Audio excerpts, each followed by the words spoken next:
Hello. Oh my goodness. I have been trying for an hour and a half to hit start streaming. I have all my furry animals, one sleeping there, one sleeping in the kitchen. I finally belong to the TV, to my people, to the races. We're going to watch Busch Grand National 1996. As we talked before, we were going over 1996 because my dad was working with Mike Dillon, the number 72 car. Now, I know my dad left the team at Darlington, which is the next race. So my dad will be at this race. I was not. Um, Bush didn't run the same schedule, and a lot of times they ran with several weeks off, just normally. And I believe they had like a 6 week break due to weather. It was like going to be a 2 or 3 week break, or Easter, or this and that. I'm not sure, but anyway, they had a few weeks off. This here was filmed March 17th. Okay, Easterish time. Maybe that's when they get time off after this. I can't remember. I was reviewing a little bit of it, but I know I like this race. Oh my God, they like the Rex. And Mike Joy makes my most favorite comment in racing. And to be honest, I'm gonna clip it because it's one of my favorite sayings. I'll put it in my sounds. Anyway, I will switch scenes here. Oh, you're going to love this. Look at my scenes. Okay, starting at the top. If you start like let me see, I'm backwards. Way up in that corner. Right here where my mouse is. This black and white photo is my dad's first track championship in 1963. He built that car when I was born in 61, and it was my race car, and I have a whole history with this car because they put me in it to keep me from running around. Anyway, so that was my race car anyway, and that's how I always felt about it. And then we've got Ernie Gahan that won in 1966. He won the National Modified Championship for the Northeast, maybe, or my dad can maybe explain it more if there was a division of North or South. But I know he won the Modified Championship in 66 with that car that my dad built, and there's a whole story that goes with that. Sometime I'll do that. Then we've got this one here that he won 4 track championships with from 68, 71, 70, 68, 69, 70, 71. He won Seekonk Track Championship with this. And there's a spoiler if you can't see it. It's, look on a large screen or whatever. I am setting up stuff to do a slideshow of a lot of these. I just haven't got the I haven't got the brains yet. I'm still working on it. Okay, and then this 35 was driven by Kenny Bouchard. And this is the one that won the Yankee All-Star Championship. That was like a 5-race tour or something. And so that was kind of a milestone. This one here was the one they bought from the Ray Hendricks modified team. And it had a Jack Tant engine. And it was bought by New Style Jewelry. And they pretty soon after that upgraded to here, to the red Pintos. But Ronnie drove his first modified Southern race at, I believe it was, I want to say Trenton. I might be wrong, but I think it's Trenton. And then I know he finished third, and Bugsy and somebody else, probably Ray Hendrick. I don't know. Anyway, I know he finished third in his first big track race from Stafford to Trenton. This one in between was Bugsy Stevens. Dad worked on both the Coupe and the Vega for Sonny Casella. And that was the Wood Chopper Special. If anyone's from New England, they would know about that car for sure. They raced with Richie Evans and all of them, if you know those names. This is the Evans time. Here is the number 7. It was first owned by Billy Hood. My dad may have constructed this car. I'm not totally sure if he bought the chassis, but I know he totally like built it, like from the ground up at least. And it later became, well, Ronnie Bouchard drove it there, and then the owner of M&H Tire bought it, and he changed the numeral from a gold to a white and put some red and yellow stripes on it. It was M&H Tire, you know, like for the tire company.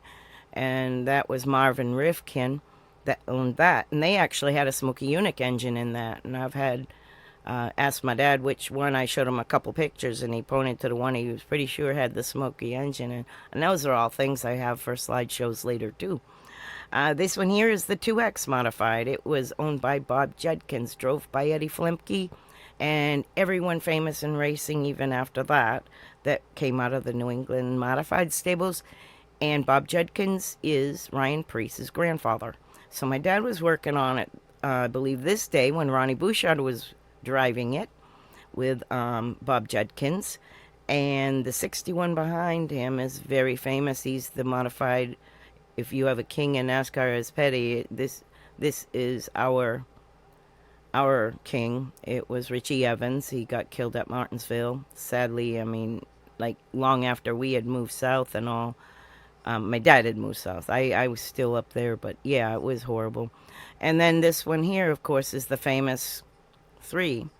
And it's funny how it looks almost the same today. This here was I want to say 1982. My dad was with Ronnie at Thompson, and they drove the Lenny Bowler Old Blue number 3, and that's what it looked like in 82, 1982. And then you go to 1991, 92, 91 and 92. 91, Dad started with Joe Nemechek, and in 92 they won the championship. This was one of their pit stops to fix what I believe was a cracked spark plug, and they went on to do well, I think, and that's that one that they won the championship with. That's the 87, Joe Nemechek 87, Texas Feet sponsor. And then he stayed in 93, and that was with the Denting car, and that was a great run. They finished 5th in points. They did not win. They had a lot of poles, got the front row Joe thing going. But they got to race that same year in 93. If we jump down to the bottom beside my picture, that way, right there, there. That 87 that's red and white with a Budweiser. That was significant for Joe and my dad. My dad built that car. That was Joe's very first Winston Cup car that he owned at Nemco.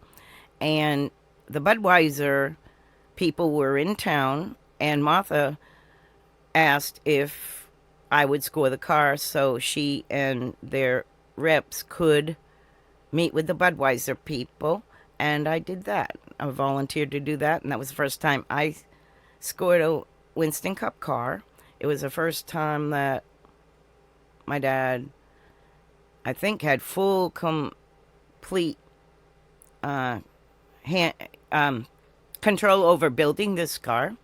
And it was Joe's first Winston Cup race. They did well. It was Loudon, anyway, in 92. And then we jump back up here. We've got the Lance car he worked with in 95. That there, he stayed with Joe in 94 in the Bush side. But Joe had moved up to Meineke. My dad would help a little on that, but he was working for Joe at Nemco. And then this was his win at Bristol with the 47 right there, the Sunoco 47. This one here is the 33 Kleenex Tim Fedewa. He is the one that got 2 wins while my dad was with them, and that was in 98. And I kind of skipped ahead because this is 97. Dad helped with the Square D, 81 with Kenny Wallace, and they had, he came onto the team after the crew chief left, they hired this other crew chief. Now, I don't want to get the names wrong. I'm thinking, oops. I just might have cut us off. No, I just minimized us. Oh, thank goodness. Yeah, grab this. This is my racing go-to. It's let's see. Now I almost freaked myself out and forgot what I was looking up. Oh, crap. Oh, the Square D. Square D, Kenny Wallace. Okay, I'm going to slide this over, just so you know what I'm doing here. This is my favorite little database. I put back on it. Let's see if it'll bring it up. TheUltimateRacingHistory.com. And I jumped down here to browse by driver. Brings up a real raw list in alphabetical order of like almost any racer you could think of, old to new. And if I look up Wallace, I have to pull this way down to here because it's down the bottom. S.T. Wallace. And I've got every driver that's ever been named Wallace. Excuse me. Okay, Kenny. I even have Kim Wallace. I wonder if his wife raced something once. Then see, it's got everything from 86. Like, if I open this big, you'll see what I mean. Now you can't see it at all. Let me go back there. So you can see the dates. I can expand this. You can see the info it gives. I know I was going to do a race, but this is interesting for a second for me because, okay, those are owners, Rusty Wallace. You go down and Felix, okay, Phil Martacci. Here we are getting into there. And 94. It was 97, Dad was actually hired by Phil. Let's see. Oh, actually, he wasn't hired by Phil. Phil.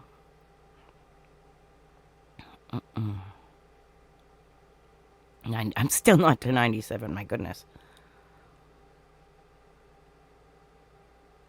Anyway, the crew chief.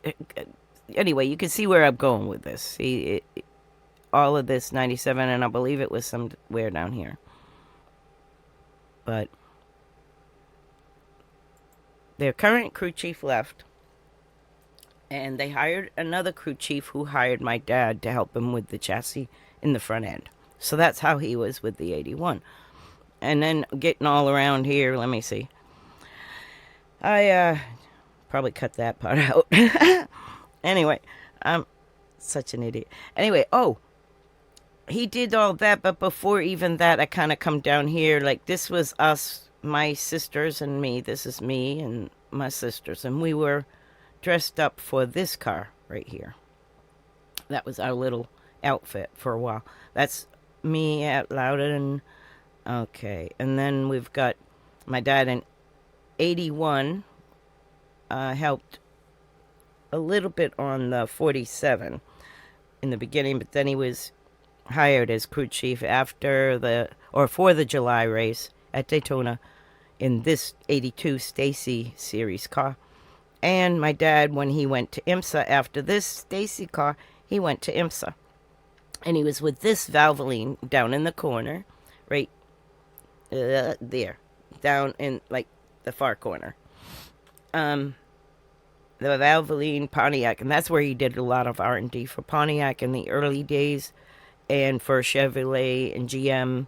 They had Tommy Riggins with the Corvettes, and then Bob Earl and Steve Millen and Tommy with the Fiero, and they won in the GTO championship, I believe, and they won 24 hours of Daytona. They won the Miami Grand Prix, and I think the 12 hours of Sebring with these teams, which they also developed into the little tiny emblem here of the 98 car that Ronnie was driving, the Pontiac at a few of the cup races. And that developed into a team that Mike Beam became a crew chief for. The Valvoline and a lot of others. So anyway, that's a big old roundabout. I'm sorry to bore you on all that, but let's get to watching the race. And sorry if I lost your attention, but I'm going to use that too in something from my YouTube, Miss T Motorsports, to kind of document a little bit of the timeline, which is kind of a timeline. So anyway, yeah, let's jump to the race.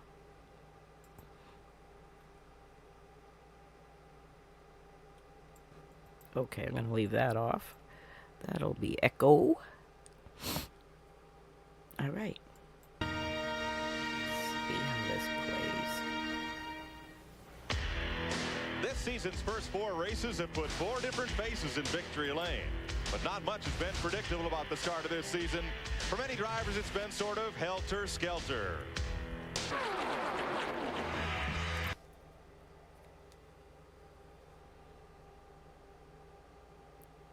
It's quiet on my end, too. I have no idea why.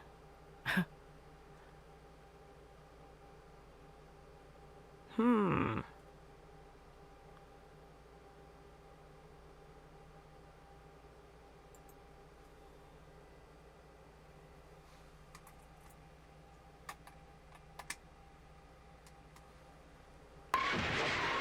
you think these I guess it was on for you. I just wasn't plugged in good on my headset. I'm lucky I could turn this flipping thing on. It's what you call a potato, I learned.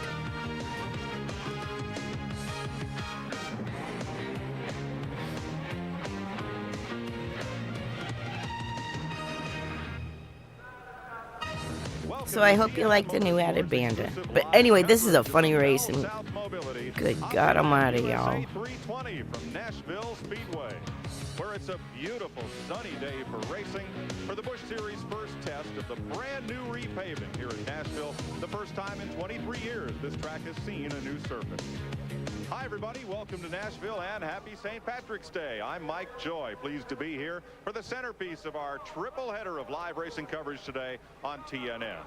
It's been a topsy-turvy, helter-skelter season for some, but a couple of Busch Series regulars are off to a great start, including one former champion, David Green and Randy LaJoy. I tell you, it's been a dream season so far, and you know, not just the finishes, but like Atlanta, for example, Kurt and all the guys really gave me a good race car, made it comfortable, and made David Green feel comfortable at a place like Atlanta, which was something I wanted to accomplish one day. I can't be happier. We run well in every race. Had a little bad luck, had a couple mental errors, but other than that, you know, we're in good shape. This is probably the best start to any season I've ever had. One thing I forgot to say, and well, actually, I forgot to put it on there, and what I'm going to probably do is move the 87 car up and add the Dillon car, because my father is working for the 72, has been like all the previous winter and all the way up to Nashville. Next race, Darlington. He will leave after Darlington, but I knew there was one other car I meant to put on that, on the banner, and I never even mentioned also the down here. This is my dad building my dad building shocks right down there in the pits at New Smyrna. That was in 2017. And in 2017, right below this is a dirt UMP modified. He was helping a kid named Hot Rod Gustafson. And they did really, really well, too. And since, and during all of this time, like since he's retired, he has built shocks for these two IMSA cars, which are right below where this pops up something. Yeah, right below that thing is the orange and yellow cars. Those are some competitors that my father has built shocks and done different work for and stuff, machine shop work. So that's that. I will continue. been a dream season kind of start for some. So he's and a with midnight Dylan marriage for 72 others. here. Here's my broadcast partner, Buddy Baker. I'm not here. Well, Mike, it hadn't been a real nightmare, but Chad Little last year to this point had won half of the races. This year, he hadn't even had a top 10. On the other hand, Jason Keller has had 2 top 10s, but he's been in a lot of trouble. You know, a positive attitude is what these guys have to have. Yeah, I mean, we're disappointed. We'd like our finishes to be better, but there's still a lot of positives to look forward to. What our job now is to just turn, you know, whatever negatives there are into positives and, you know, keep leading the team and be strong about where we are and keep believing in ourselves. We've got off to a slow start, but a lot of people would have loved it starting off with 2 top 10s, you know, so I think we just have to have expectations. Maybe it's not as high, not as good as we wanted to start off, but it's okay. We'll be just fine. All it'll take is a win today to change it around for these guys. But first, they have to get by the guys on the front row. Let's go to Randy Pemberton. That's Buddy Baker that just spoke.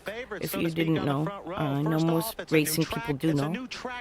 But if you're new, that's Sterling Marlin. He's the real hometown favorite. Hey, Sterling, you haven't won a race in a while, but you've won a lot of them here. What about it today? Well, the McDowell Enterprises Pontiac's running real good, and we fell off the truck fast and got on the pole and had a real good practice yesterday evening. So we'll keep our fingers crossed to maybe win this thing. Okay, that's Sterling Marlin on the pole with a new track record. Flanking him, hometown favorite, I said, but that is the team of Kenny Wallace. His Red Dog Ford is poised in the 2nd spot. Kenny's hometown team moved to Charlotte, but they're still a favorite here. He hopes to go to victory lane today. Now for the guy that'll sing our national anthem here today, TNN's own host of Primetime Country, Tom Wopat. Race fans, the host of Primetime Country, Mr. Tom Wopat, and our national anthem. Oh, say, can you see by the dawn's early light what so proudly we hailed at the twilight's last gleaming, whose broad stripes and bright stars through the perilous fight o'er the ramparts we watched were so gallantly streaming, and the rocket's red glare, the bombs bursting in air, gave proof through the night that our flag was still there. Oh, say, does that star-spangled banner yet wave o'er the land of the free and the home of the brave?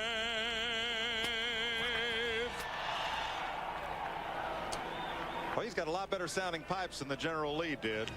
He took David and Jeff Green for a ride around the track earlier in the week here. We'll talk to him about that. We'll be right back. Today's exclusive coverage of the Bell South Mobility Opryland USA 320 on CNN is brought to you by Haviland Formula 3 Motor Oil, controls volatility and fights vaporization. By the more than 1,250 AutoZone stores across America. AutoZone, the best parts in auto parts. By John Deere, makers of quality lawn and grounds care equipment. Nothing runs like a Deere. And by Purolator. To protect your engine, remember, pure oil now, pure oil later. Purolator. Cody Donald is given the command to fire engines as they roll out here at Nashville. Here's your AutoZone race analysis brought to you by the more than 1,200 AutoZone stores across America. AutoZone, best parts in auto parts. 40 cars will start today's race. 320 laps is the distance. David Green holds the race record. Larry Pearson had the qualifying record that now belongs to Sterling Marlin. The way they'll line up today, Marlin gets his first career Busch pole at a place where he's won 3 championships. Kenny Wallace has a pair of top 5s here. Chad Little hasn't finished in the top 10 since August. Mike McLaughlin, second at Rockingham. Todd Bodine, an 8-time race winner, and Larry Pearson, fifth here a year ago. Rodney Combs Sharing and this out sophomore just a Curtis minute. Markham. Row 5, Doug Hebron, his best start of the season. And Joe Nemechek, runner-up at Richmond 2 weeks ago. Row 6, David Green, defending champion of this race, and Jason Keller with 2 top 10s thus far. Mike Wallace, a strong fourth at Richmond, and Terry Labonte, winner at Atlanta. Tim Fedewa in his fourth start with the Doug Taylor team. Elton Sawyer fills in for his knee-injured wife, Patty Moes. Randy LaJoie, 3 top 10s in the first 4 races. Randy Porter, third start of the year. Michael Waldrop only completed 81 laps here last year. And Mark Green, the third of 3 brothers in today's event. Dick Trickle from the pole last week at Atlanta, and Glenn Allen Jr., the rookie from Ohio. Hermie Sadler, the young Virginia driver, and Phil Parsons, third at Atlanta last week. Bobby Labonte, his best this year, a 5th at Rockingham. Last year's rookie of the year, Jeff Fuller. Stevie Reeves, the former USAC midget champ, and Bobby Dotter makes his first start since Daytona. Chuck Bound makes his first Nashville start since 1989, and Jeff Purvis, who got his first career win at Richmond. Tommy Houston, third in the inaugural Busch race here in '84, and Jerry Nadeau, 7th Busch Series start for the Connecticut driver. Jeremy Mayfield's another former track regular here at Nashville, and Joe Bessie coming off that savage wreck last week at Atlanta. Jim Bound had a practice crash on Friday. He's made the show. And Kevin LePage, new crew chief in his first Nashville start. Mike Dillon is a rookie. He's from Welcome, North Carolina. And Johnny Rumley, a 2-time Busch winner. Jeff Green, still looking for his first win for Dale Earnhardt. And Dennis Setzer, rookie of the year in 1994. Today we'll be riding along with Dick Trickle in the Duralube Chevrolet of Dennis Shoemaker. Here's a look at the 360-degree race cam for Trickle, starting 22nd. And what Trickle sees is best shown by the roof cam, high and center on the front roof of the car. And a look out the right side window at the high bank new pavement here at Nashville. The Peebles Department Store's in-car camera rides with Hermie Sadler in the DeWalt Tools Chevrolet from Sadler Racing. There's the roof cam on Hermie's car. And we'll also get a look at Hermie as he drops down the visor on his Simpson helmet and gets ready to go to work. They used to run Winston Cup races here at a distance of 420 laps on this 0.6 of a mile speedway, so that distance has been converted to So it's a short track. for today's Busch race. Packed house and all those St. Patrick's Day green hats wave in the air as they come down for the start. Sterling Marlin leads them to the green flag from Bob Whitaker of the Grand Ole Opry Group, and we're racing at Nashville. Well, Mike Sterling got a great jump on the start there. You see he's about 2 car lengths in the lead over Kenny Wallace down the back straightaway. Very important to get in that lower lane to begin with, because there's a lot of dust on the top part of this racetrack right now. You have to go way back to Joe Nemechek there, the white car, to find them too wide, as everyone up front is trying to drop into single file running order back through about 9th place. There's Jeff Fuller up on the outside of the Luxair car for rookie Glenn Allen Jr. As you rode there with Hermie Sadler, here's the view up front. Mike, we had an all-pro race here yesterday, and they did work in a second groove a little bit, so the racetrack's in fine shape for today. You can see all the cars are running very well at the start of the race, and nobody's really been caught in that outside groove with a problem. The big question, buddy, will be these heavier Busch cars on this new surface. The All-Pro cars weigh 2,800 pounds with the driver. These Busch cars, 3,300 pounds without. So the racing weight difference is about 700 pounds per car. That's Jeff Fuller just in front of the in-car of Dick Trickle there. You can see that he was on the outside of the racetrack, pulled back down in the preferred line in the bottom part of the racetrack. Dick Trickle's running very well. I was trying to save it. I ain't having good luck. And right behind him, I'm a ding-dong. as you look forward at last year's Rookie of the Year, Jeff Fuller in the Sunoco Chevy. There's Purvis in that number 4 car, which picked up new sponsorship today from Nashville country artist David Lee Try Murphy. something His album Out with a different. Bang is Now, the I first met full David. time to do today. He's very, very, very sweet man. Pulled by Trickle right down the straightaway and pulled him by a car length right down the middle of Very the straightaway. shy, Purvis slapped the wall in qualifying, so ended up well-spoken. starting in the field. He's coming to the front. That You ever meet someone and you just immediately know they have that certain star quality? That was David. 22 Fred Turner car, usually driven by Ward Burton, but it was Marlin who gave Turner his first Busch Series victory. So glad to provide a Sterling for a car for his Nashville homecoming today. You see Kenny Wallace in the 8 car there. He has really pulled up on the Sterling Marlin there. He looks to be a little bit faster from the center part of the corner. He's making a move down the front straightaway to take the lead. Marlin tries to squeeze him off, but has to give the Ford racing room. Pontiac versus Ford at the front of the field here. And Chad Little looking in that John Deere green machine. Kenny may get him this time. Kenny's in a good spot there. Sterling's really running well down the straightaway, but Kenny is just out handling him right now. And I would imagine that Little will make the move to, or try to. Chad Little also in a Pontiac. There you see the new Grand Prix body style on Chad Little's car. And last year's sheet metal on Sterling Marlin's. Yesterday in practice, Chad Little was the fastest car that everybody was talking about. He was really getting around his racetrack, but you never know about Kenny Wallace. He's got a lot up his sleeve. You can see that car is running quite well. So Kenny Wallace, whose team is owned by Nashville businessman Phil Martossi, and as Randy told you at the top of the show, was based here in Nashville, has the lead. Mike McLaughlin, the Royal Oak Charcoal, number 34. C.C. Welliver and Gittler Racing, team 34. And that's Todd Bodine, unsponsored. And the word is that team may have to fold if they can't secure sponsorship for the rest of the season. Todd at number 81. And the 92 moving up right behind Todd Bodine there. That's Larry Pearson with a new paint job for this year.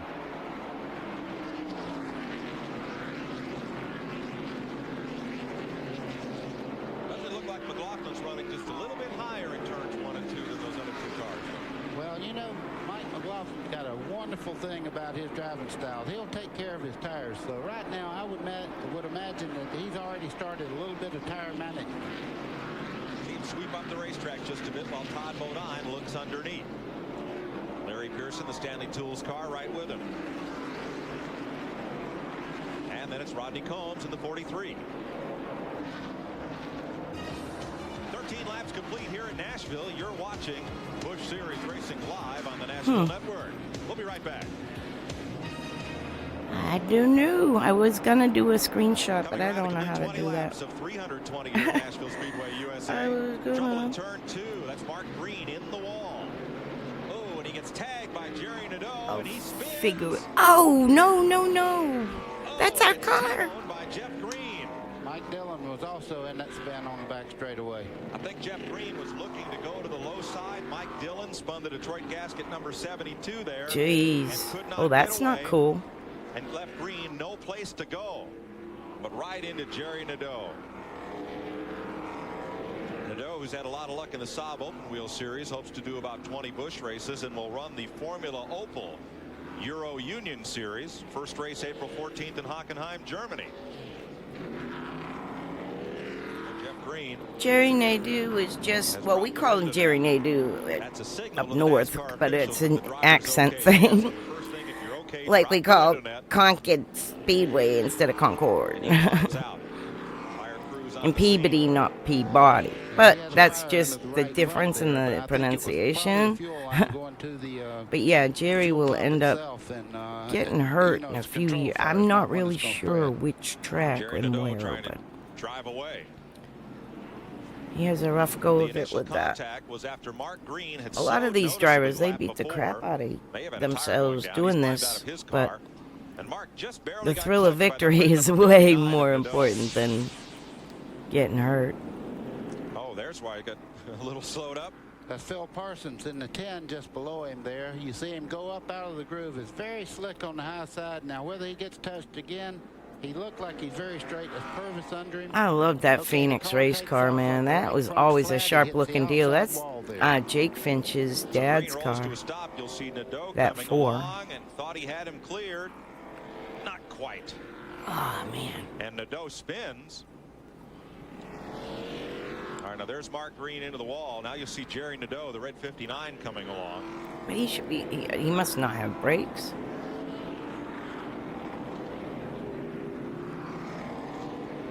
He just clipped him a little He bit had on the someone to the front. inside. Ah, and that's how he got spun. That was pretty hard lick. Someone hit him in the butt or something. Had a car or it locked up. Right, or he spun to miss those guys. Somebody had to spin. There was no room. Let's show you what Dick Trickle saw. Just your average short track day at the races. So you want to be a race driver, huh? One close call after another. Everybody is okay. We'll be right back to Nashville after this. Buddy would say that a lot now and then. So you want to be a pit crew member when you get run over. Company of Opryland. But it is a dangerous sport. We know it. I learned that lesson when my favorite driver, Fireball, was killed. And I looked up, it was 1964. I was 2.5 years old, and I remember everything. I remember asking her or wondering every single day if he was okay, and then I was told he wasn't. I was like, oh man. Once it starts like that, it's just like hitting sand. You can turn the wheel. I learned that lesson very young. I became a Richard Petty fan You'll see here the initial right away contact after. down in turn 1. Well, Phil just got into him a little bit, but he's under control right there. Now watch when the right front goes flat. Watch it just go towards the wall. There's nothing you can do. Yep.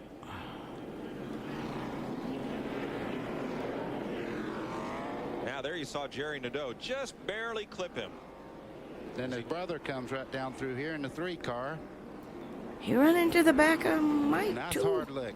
They do really got smacked there. Oh, no, they saw those two. Nowhere to go. The high lane was full of cars, and Mike Dillon was spun on the bottom. All he could do was lock it up.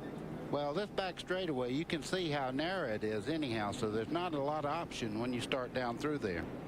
There's Mark Green's car being towed away. And the rollback truck will pick up Jerry Nadeau.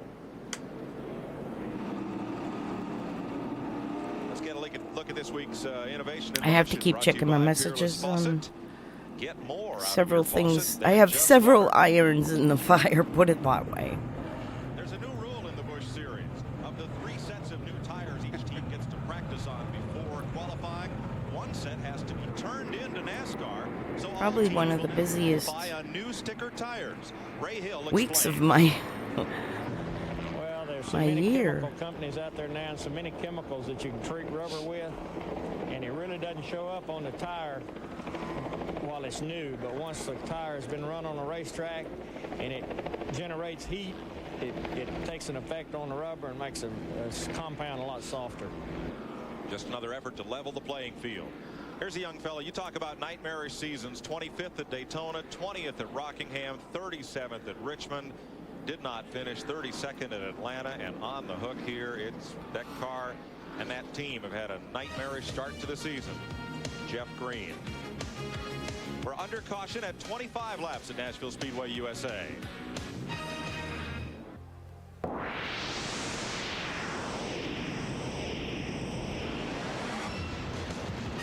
It's been called the Batman Building. It's the tallest in Tennessee. It's Bell South's headquarters, and it dwarfs the Ryman Auditorium, newly renovated, the Mother Church of Country Music, the Nashville skyline. That's a Gothic right there. Gosh, that was a nice design. Sadler's, Walt Chevy, looking ahead at Joe Bessie. Well, let's take a look at where some of these drivers have started this year versus last. David Green leading the points, a dismal 24th at this point a year ago. Randy LaJoie had no points. He was Winston Cup racing last year at this time. He's 5th in the standings. Jason Keller 7 spots down. Chad Little 14 spots off where he sat 1 year ago. Other drivers like Jeff Fuller in similar straits. Great start last year and struggling so far right now. But it's a long season. Exactly. I was fixing to say they had just begun to play the song, you know. There's a long dance in front of us. Light is out on the safety car. Oh, excuse me, it is not. We'll get at least one more lap of caution. One backstretch looks pretty wide right now, but you get a couple of cars sideways and not a lot of place to go. Mike, I'm telling you, it's like running down the middle of a bowling alley with 4 balls coming at you at one time. I've been in trouble over there before in the race, and I can tell you, they get there in a hurry, and it's very narrow. Okay. Kenny Wallace Can we go green? in second. Pole Pearson or Sterling Marlin is third. Mike McLaughlin is fourth. One to go. Lyons in fifth. Larry Pearson sixth. Seventh is Rodney Combs. Eighth is Curtis Markham. Ninth, Doug Hebron. And 10th, David Green. And it's Jason Keller, Terry Labonte, Mike Wallace, Joe Nemechek, and Tim Fedor. Immediately following our live telecast here in Nashville, stay tuned for the Mac Tools Gator Nationals. Final round, NHRA drag racing action right here on TNN Motorsports.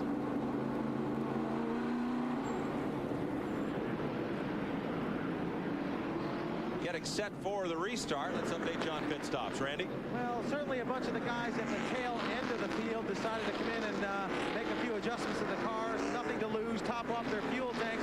Could save them later on because a lot of them were being pressed, getting ready to go. Here's Mike Dillon coming out of the pits. I don't know if they lost any laps. So they went ahead and topped them off, and we're ready to go back to green this time around. Green hats in the air, looking for the green flag to wave too. There were no lucky dogs no then. Shamrocks on that flag, but it's a welcome sight for Kenny Wallace as we get back to green. Rodney Combs inside of Larry Pearson, going to take Curtis Markham with him, perhaps. Well, Larry's going to fight for this spot. They're racing right now very hard in the early stages of the race. You see Larry caught on the outside there. You just have to give way a little bit because the inside of the racetrack is so much quicker. Kenny Wallace got a great restart, but now Chad Little comes right back to it.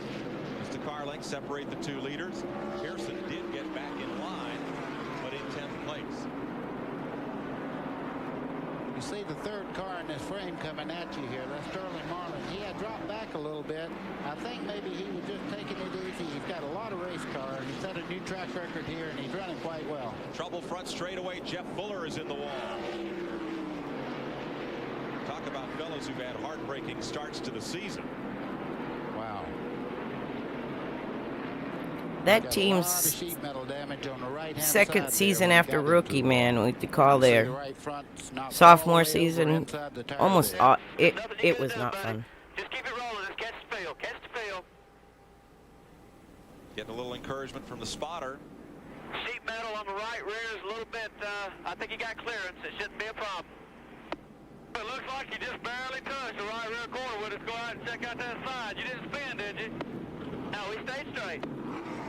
It kept the front end too. That's Fuller talking about the damage. We'll definitely get in here this next Steve Plattberger, the crew chief, he can't see the damage on the right side of that car, so the spotter trying to explain how much is damaged and what they'll need. See Fuller sideways there coming out of the Yeah, he corner got the front. right into the outside wall, and there is a lot of damage there. You can see the rear wheel was bent all up, and the right front has been up quite a bit. He's probably got a bent rear end housing, and I know the right front's been in pretty bad. Tough break for the 92 National Modified Champion and last year's Rookie of the Year. Jeff Fuller will have to come pit side for repairs with the Sunoco Chevy. There's the 72. Still rolling. If they have an update, we'll see if he lost a lap fixing repairs. 320 on TNN is brought to you by Napa Auto Parts. At Napa, we keep America running. And by Monroe Sensatrack Shocks and Struts, making the road a safer place.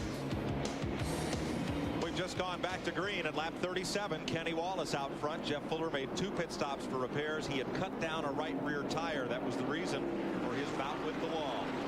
And Chad Little goes looking for the lead. More likely debris with that last wreck. There was a lot of crap spewed all over the track. Has only led 1 lap this season. That was at Daytona. At this point last year, he'd led 303 laps through the first 4 races, including 2 victories.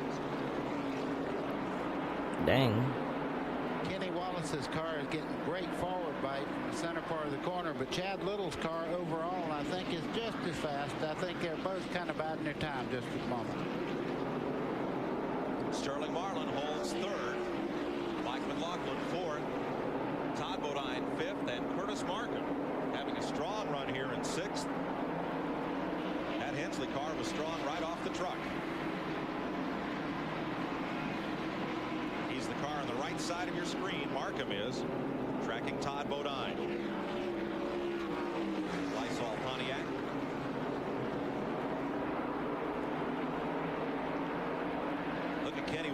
Just checking. I'm a moderator for another Twitch channel. It's Pops 421 and Pops underscore 421. And I'm making sure that he's not got any trolls or anything there. I'm monitoring the chat a little. I haven't been live in a long time because of my back, but I had to.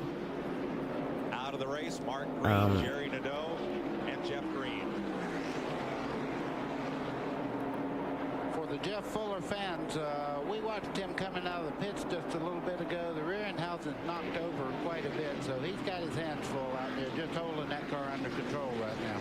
But he is still on the lead lap. Dang. I don't even think, I don't know if Mike Dillon stayed on the lead lap. I think he did. Back to 23rd position. It's where Hermie Sadler comes up on the inside of Joe Bessie. That's Elton Sawyer in the 14 caught on the outside. Mike, it looks like that outside groove may be a little more dusty than we thought, because I'm noticing the cars, when they get up there, they just have to give way. This is one track I never actually got to. I got to Nazareth, but not this one. And the Cup cars were at Martinsville this week, I believe, at the same time. I know we didn't race there, and I was with the speed team. Melling, number 9. Not that 9, that's Joe Bessie. He's from up in New England, too. There's a bunch of New Englanders in this race from Modifieds or Busch Grand National. Like Bessie and LaJoy were both from more Busch Grand National North. What we called the ACT Tour, American Canadian Tour, sometimes through the years. I think that's similar to what they may call it now. I don't follow many people in the ACT Tour.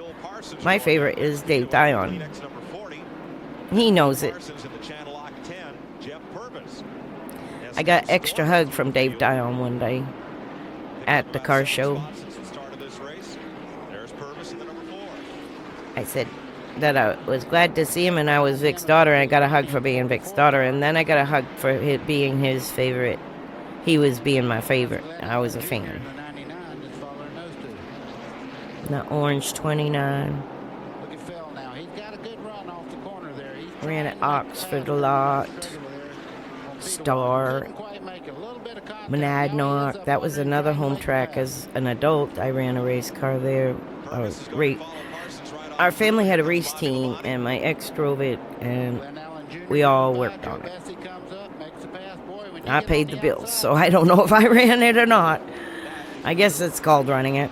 Jeff Purvis picked up a new sponsor today, running on a new racetrack. We asked him, how's this new track surface going to be to race on here today in Nashville?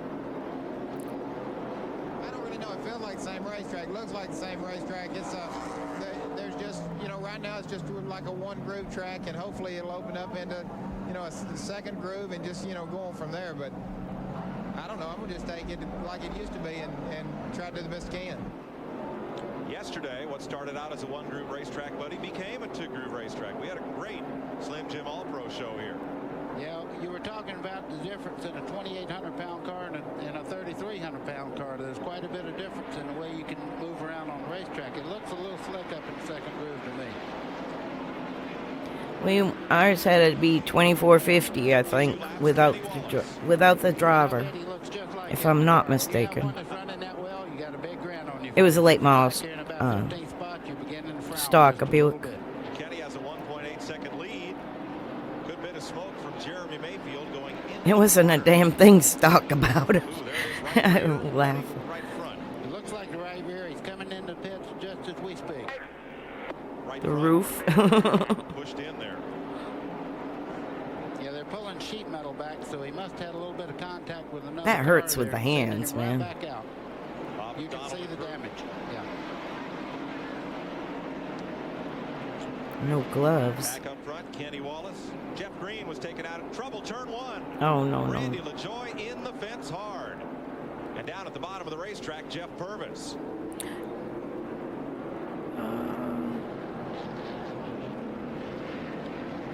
Well, they drive him away. Oh, Randy. You got hit in the rear somehow.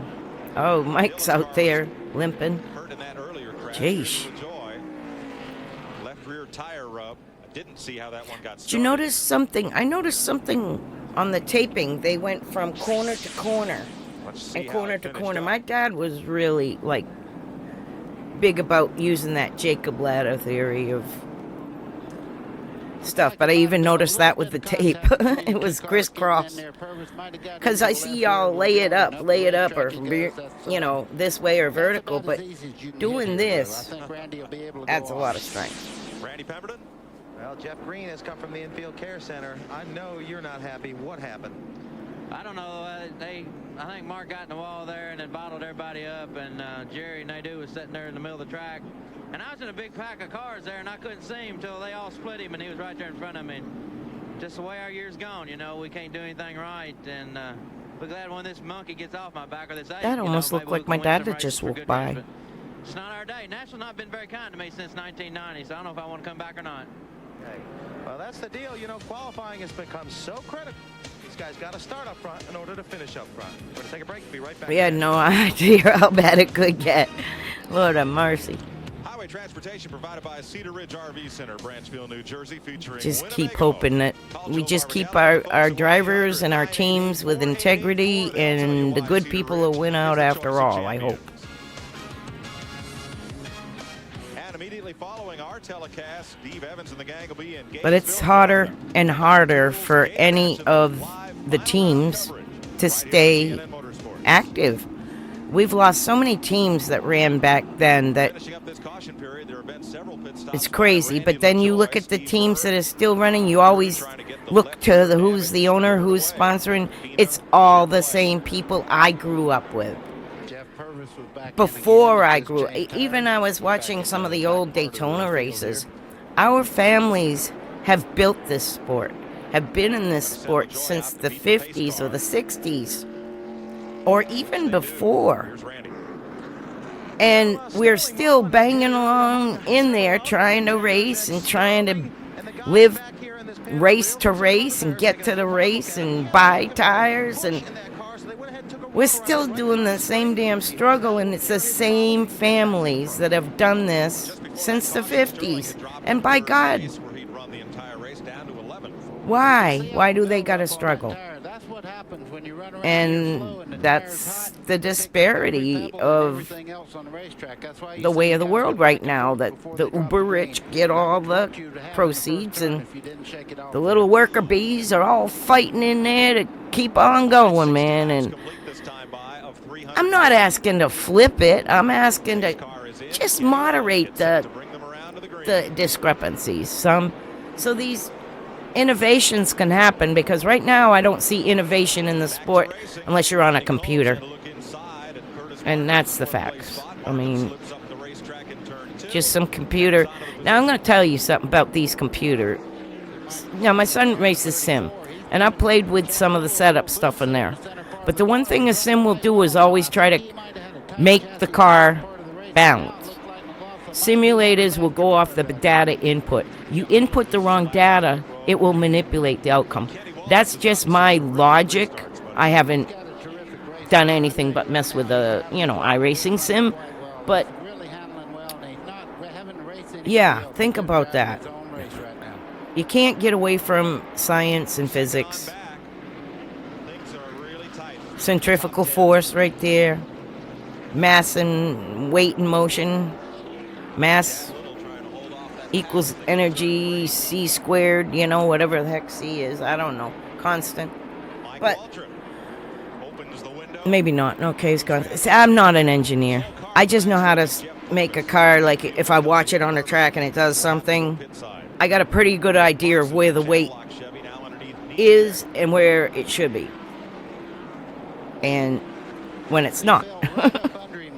So you really got to, A+ to the engineers and computers and all that, but make sure you understand raw physics, centrifugal force, gravity, mass and motion, and how to put the weight on the 4 tires that hit the ground. I know everyone yaps about the air and the ground force and this and that, but you still got 4 tires hitting the ground. If you do that without the air, can you imagine how good it is with the air? There you go. My rant. I'm over. Ooh. Was the 96 of Stevie Reeves. It's always the low dollar teams that are struggling. They got a beautiful car with Clabber Girl. I've always loved that classic look. Heavy damage to the right rear of the Clabber Girl car. Mike, you know what happens? Everybody's running the lower part of the racetrack, and the tires are starting to shed. Maybe the racetrack being used starting to shed a little bit, and you're getting a lot of buildup on the outside grooves there. And once you get out there, boy, you're out of here. To the Mike Curbone Clabber Girl Ford in the fence at turn 2. And we're under caution here at lap 67 for the 4th time today. I am super glad they saved this tape, but I know it's probably annoying, this little edge. Usually it's not wavering like that, but that's apparently a tape they salvaged that was damaged. Thank goodness. Stevie Reeves climbs out, and we'll take a pause from Nashville Speedway, USA. We'll be right back with Busch Racing live here on TNN. Today's exclusive coverage of the Bell South Mobility Opryland USA 320 on TNN is brought to you by Pep Boys. 26,000 items at the guaranteed low price. Tires and service too. Everything but gas. Welcome back to Nashville. You watch Hermie Sadler hard at work there in the DeWalt Tools Chevy. Just rolling along there at idle as we're under caution for the 4th time today. A couple of pit stops. We'll update you on those in a moment. It's a good time for me to shout out all my YouTube watchers. I'm really excited for directions I could take that as far as just my not racing wise, but a lot of my projects and stuff in the area. I have a lot of footage of North Carolina that I may start editing and putting on a second channel.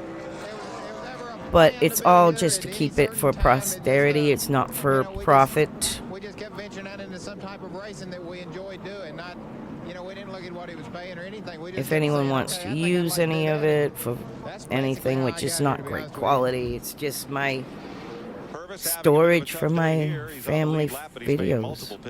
But you are more than welcome. I'm an artist. I've got an art degree, but tires are not really the concern right here. Personally, I believe that anything I contribute art-wise to the world, I don't care about copyrights. I am more than happy if you take one of my paintings and take a picture of it and sell it away. I feel that gives me immortality, and to me, it makes me happy. So I have a very different look on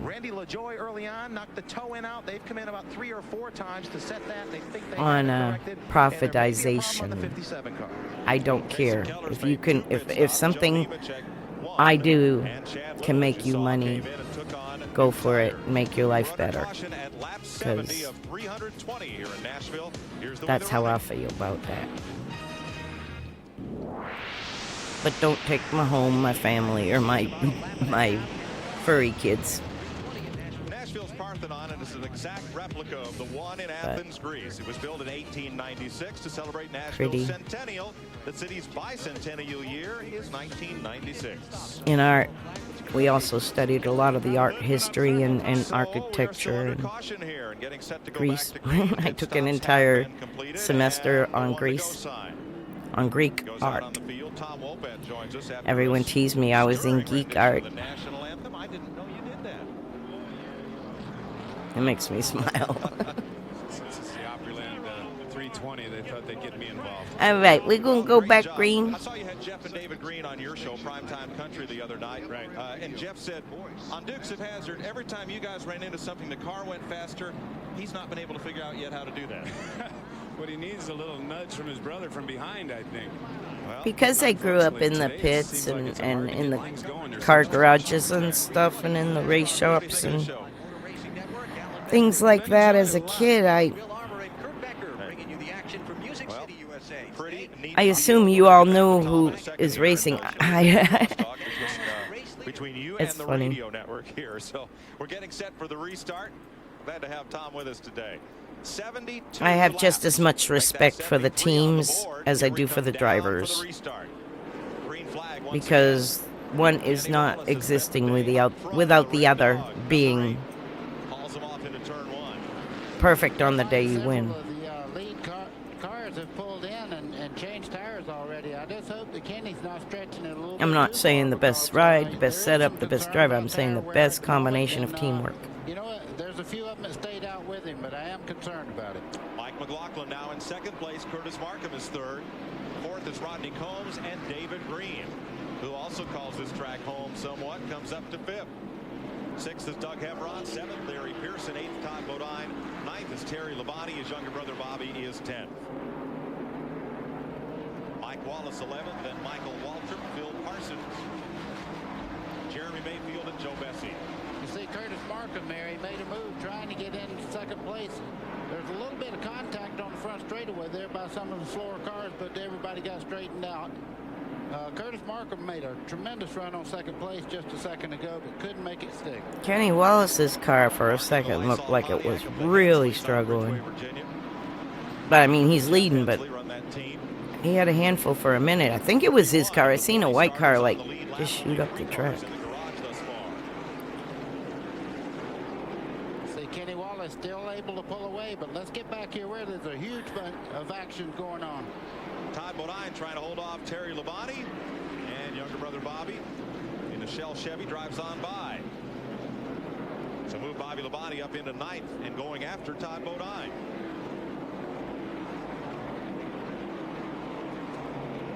See Doug Hevron in the 75 car there leading Larry Pearson in the 92 down the front straightaway. Here comes Bobby Labonte on the inside. Turn 4, Dick Trickle goes around.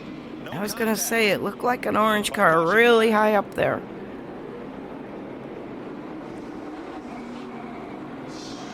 No. Boink. Don't. I thought he was going to make a mistake and go all the way across that racetrack. No, I don't think so. There wasn't any room.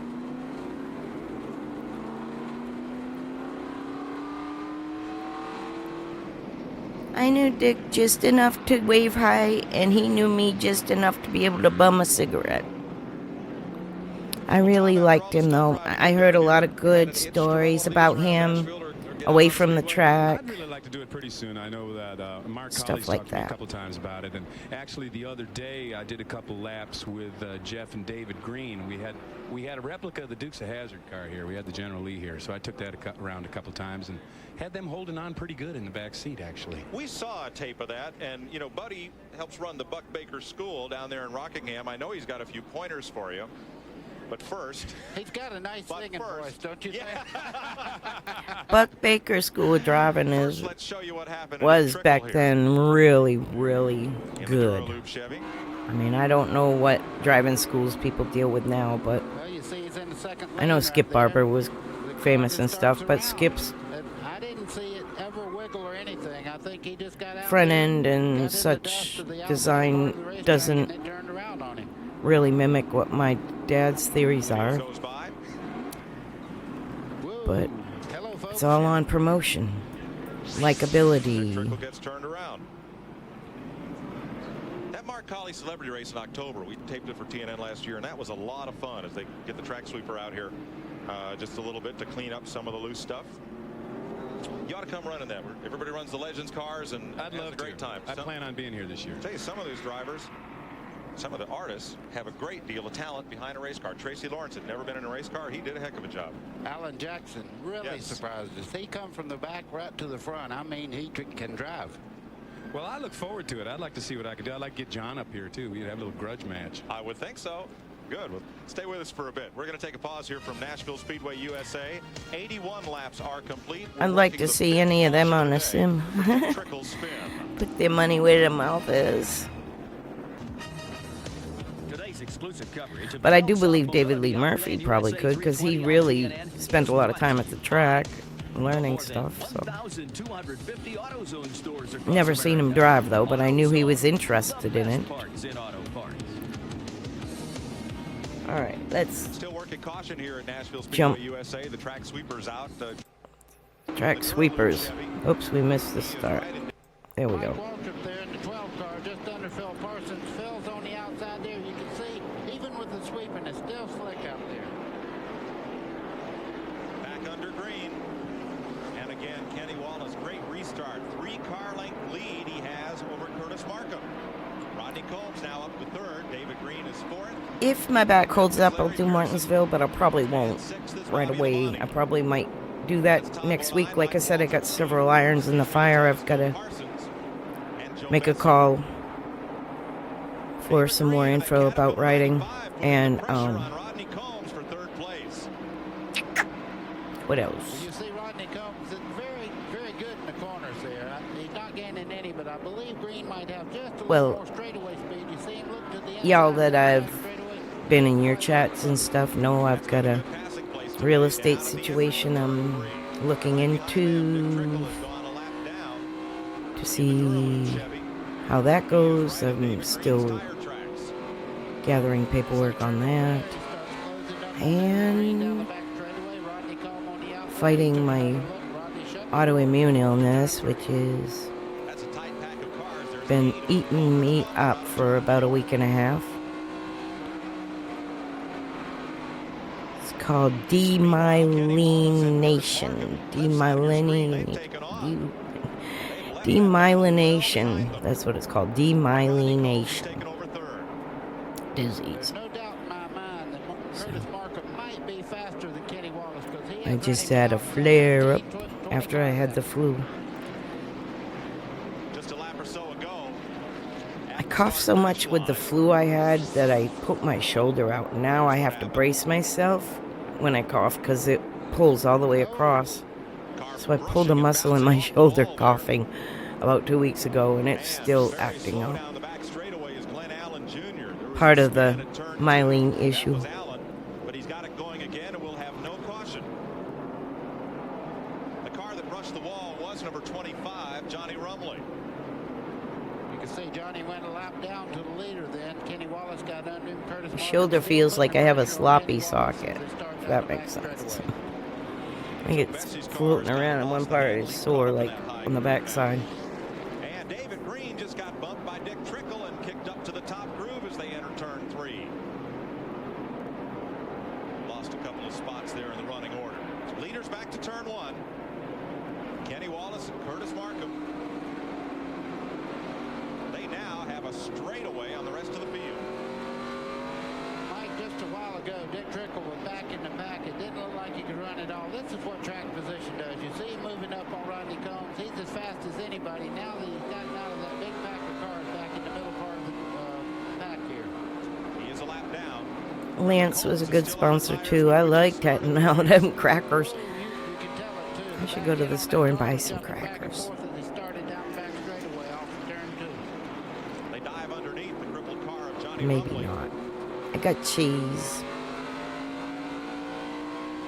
See Rodney coming across the racetrack. He does not want to give up that inside groove.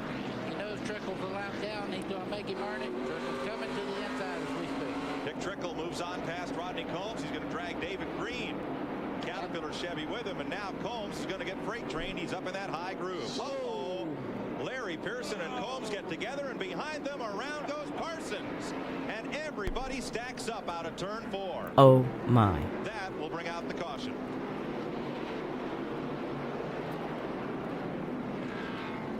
See, this is a little tougher to follow because the Dukes only had 1 or 2 car wrecks. Man, this is like bumper cars out here today. That is just like when on it. If you've been out in L.A. when they have somebody have a little bumper tag out there, one car starts it and 25 get in it. That's what happens on short track. It's amazing. Let's show you what happened here. Well, the guys who started aren't the ones who end up in trouble. Well, right here's the trouble. You see there, Larry Pearson gets into the side of Combs, and behind him, everything backed up, and Phil Parsons had to spin.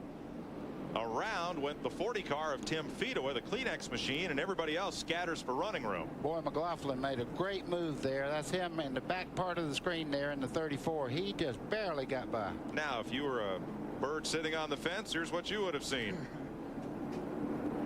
The bird would be all right on the fence. It's the people coming at him. Oh. Somebody got up into the wall there. Was that Hermie? Yes, it was. Hermie Sadler popped the wall there from turn 1. Yeah, Sadler had to go up high to miss Parsons, and he did catch the wall. That was Chad Little in the green and yellow car there that just made it through there. In the leader's pit, Randy Pemberton. Well, he waited as long as he could to take on 4 tires, but the leader, Kenny Wallace, is in. We'll see what he can do with lap traffic. So far, he's had a clear run. Down and away, a great pit stop for him, but he's got a long way to go to get back to the front now, like some of those other guys did when they pitted earlier.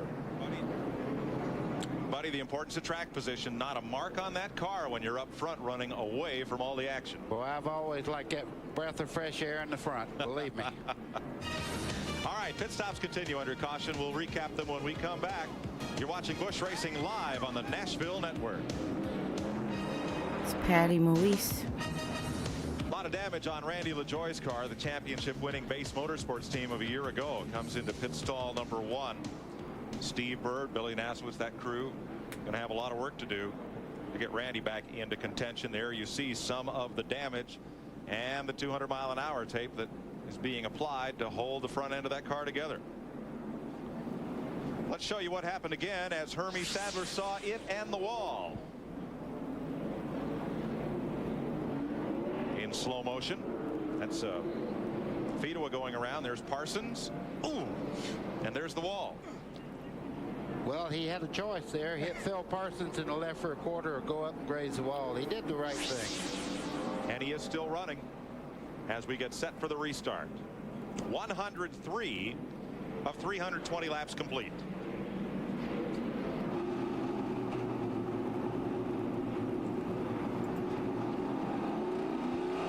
Riding along with Sadler there, who is on the lead lap in 28th place. Now there's Jeff Fuller's crew coming down to the aid of their car, which is stopped at the end of pit lane.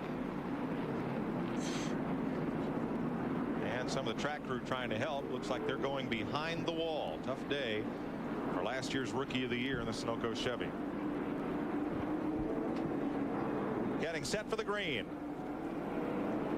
You see Trickle there. He's made up one lap there. He's on the inside and he's got that preferred line. Now watch how well he runs now that he has that track position. But our race leader there is David Green now. Dick Trickle is on the tail end of the lead lap in car number 64. David Green in the Caterpillar Chevy. Buzz McCall's American Equipment Racing has the lead. McCall, veteran of the Trans Am Wars, second season in Busch Series racing. That was Sterling Marlin in the 22 car there. Fedua looked under him. He cut the door on him. He just said, oh, no, you're not putting me in that second lane. Tim Fedua has come up through the field. Marlin dives it in there, and it sticks. Gutsy move, Sterling Marlin.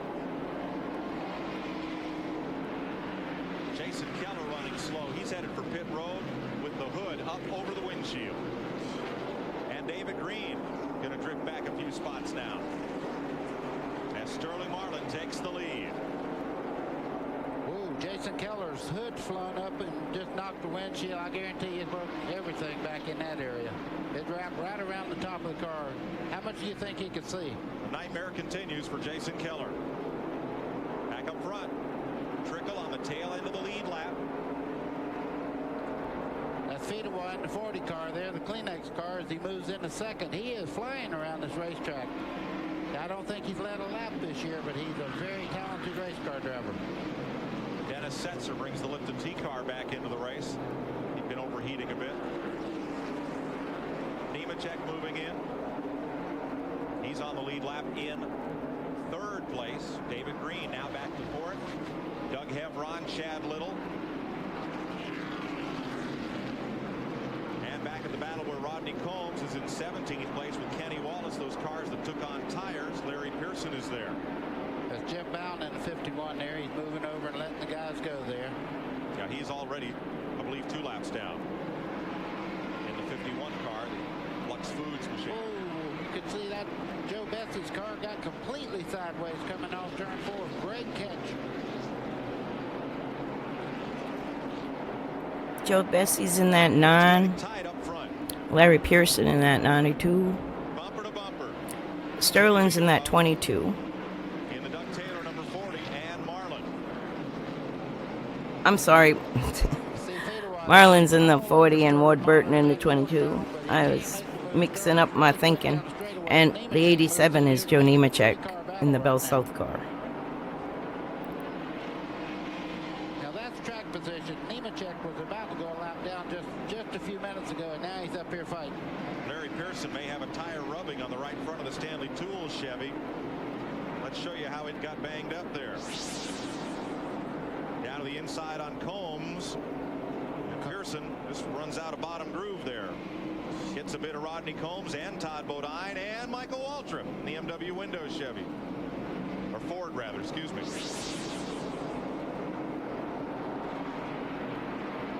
Mike had only told you one thing. That's how valuable that lower lane is. You'll pull over on a car and try to shut the door. All right, Pearson's got a tire flat. He's got to come in. But you see all this banging around? When they say, gentlemen, start your engines, who are they talking to? Come on. You now. see any gentlemen out there? I'll tell you what, I'll put you in that second lane and drive you down there at 140 miles an hour and see what kind of gentleman you are on the outside. I like it up here just fine, thank you. Here's Pearson in the pits. Ryan Pemberton and crew gonna have to pull that fender away and get Larry back out there. Two-time series champ. You see, Nemechek's made a move there. He's gotten by Tim Fedewa for second place, and now he's moving in on Marlin. Moving in, moving up and under. And just barely into. Well, catching Sterling and passing him, that's a different story. Catching him might be easy. Here, you can see he took a look on the inside. If he gets by him, he'll have to pass him coming off the corner. Larry Pearson back in the race. And Chad Little moving in. Now there's Bobby Labonte in that group. This is for the lead. Marlin in the black number 22, the Fred Turner car. Nemechek and Fedewa. See Nemechek's car getting just a little bit tail happy there coming out of the corner. Just getting in the throttle real hard trying to get up off that corner and getting that track. Oh! They make contact down the front straightaway. Oh boy. Goodbye, Sterling. Okay, it was Sterling. What a job. Okay, it was Sterling in the 22, 23. What? Tim Fedewa was very lucky there. He did a great job of missing that wreck. No caution flag. Oh, okay, that was Fedewa on the bottom. No. All right, that is Marlin in 22. What? I was right. I was contradicting myself and just going on blah blah mode. Kind of hoping that would be a caution. You see, we're riding down the back straightaway with him. That would bring him around. Let's show you what happened here. See, Nemechek already got sideways. He corrected the car, got into Sterling. Sterling turns around. Look how close Chad Little there. The third car, the green and yellow car, come almost T-boning Sterling Marlin down the front straightaway. Everybody gets away. And look at Nemechek is still loose. Now Kenny Wallace led about the first 100 laps of this race, just came in and took on tires, and Wallace has fought his way all the way back up to 7th place already. That black car is the class of the field so far. In the brick fight, he has a brick, not a pebble. You can believe that. Wallace closing up on Mike McLaughlin. Wallace, he's past David Green now. Green back to 6th. Kenny led from lap 9 to lap 100. We're at lap 122 right now. You want to see a car work. Mike McLaughlin there is a very, very talented race car driver. He's catching him like he's not even on the throttle. Back to the front of the field. Joe Nemechek in 87, the Bell South Mobility Chevrolet. And Dick Trickle struggling to stay on the lead lap now. Hermie Sadler just in front. Look at Kenny making that move on the inside. He couldn't quite do it. Mike McLaughlin come off a perfect line off the corner. Oh, and around goes Green. David Green. 2 cars involved. Randy Porter, UniFirst Uniforms. Number 48 Ford is the car that's in the fence after he and David Green got together. That'll give Dick Trickle his lap back. He hadn't quite gotten lap back under there, so he'll make up that full lap and start at the tail end of the lead lap. So that's why they fight like that, to stay just in front of the leader. You don't have to pull away from him. You need to stay in the front. I'll show you what happened 7 here between David Green in 95 and Randy Porter's number 48.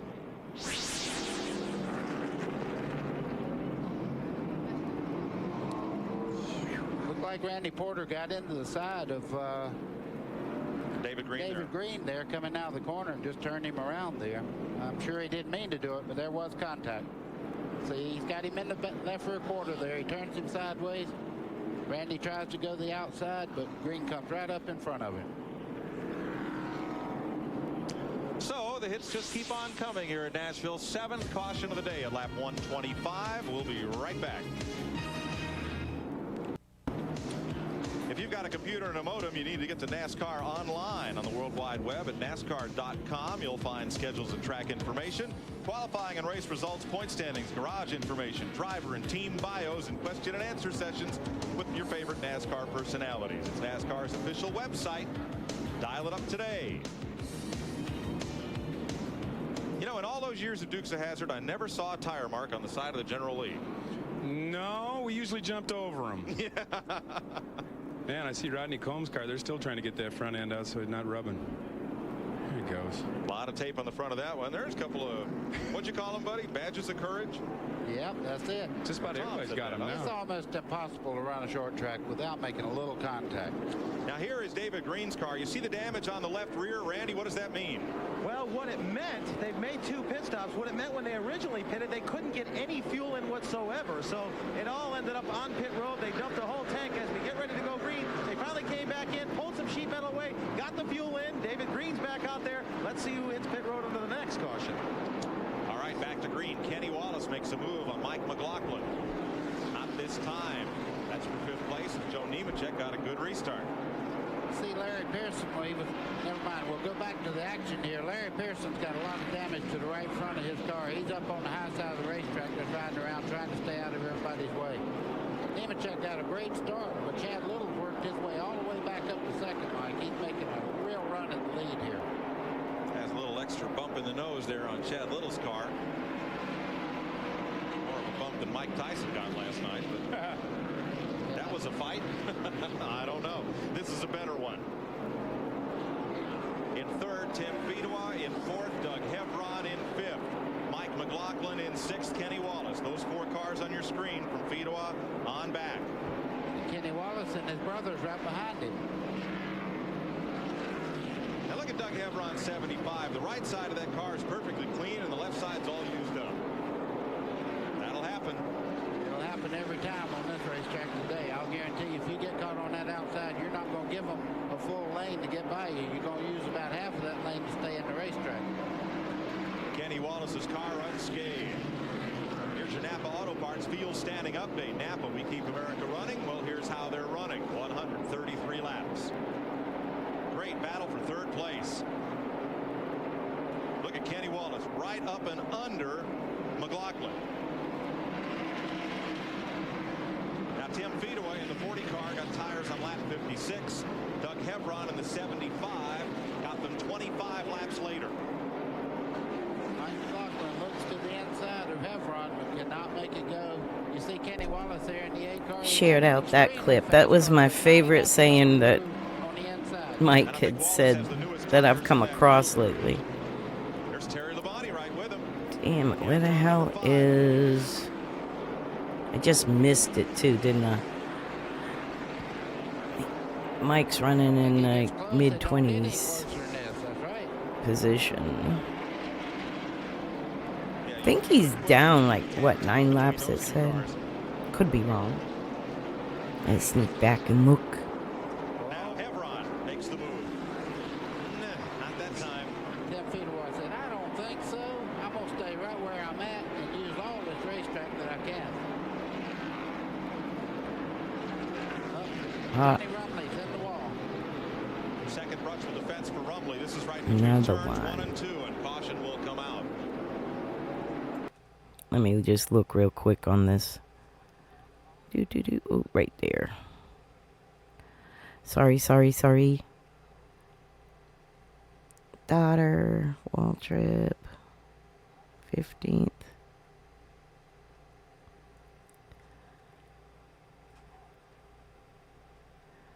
He's got to be running all right. Well, what the heck?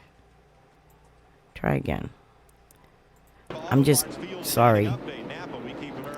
Nemechek Little, Fedewa. I have to do it again because I couldn't find it. McLaughlin, Wallace. Look at Kenny Wallace right up and under McLaughlin.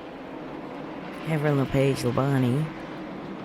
Labonte, Bodine, Parsons. Daughter Combs, Waltrip. Markham, Bess, Pearson, Sawyer, Purvis, Marlin. Trickle, Porter, Green. Joy, Sadler, Manfield. I have a feeling. Oh, 33rd. He's still running. Rumley is the one that was just going to be up at the wall next that we skipped back from. Okay. Makes sense.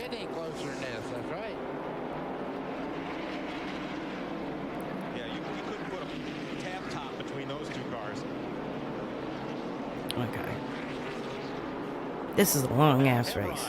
I am definitely not doing Martinsville next.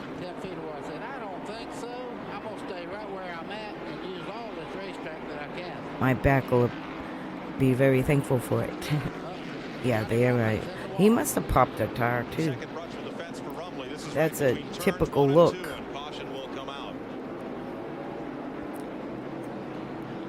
Lap 138, we're working. This will be the 8th caution of the afternoon. Okay, let's speed ahead a little of these cautions now.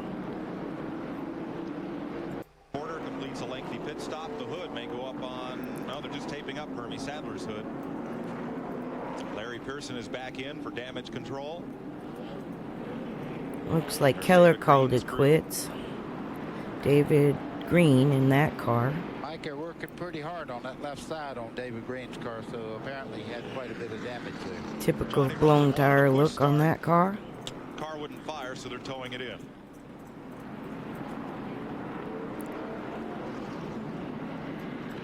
David Green pulls away, and how much Old style wraps. Lots. Jesus. That looks like your suitcase. Looks like one of your suits. Like that thing was punched in the nose, but they're running for points. He's gonna win the point championship. I'll let you know that.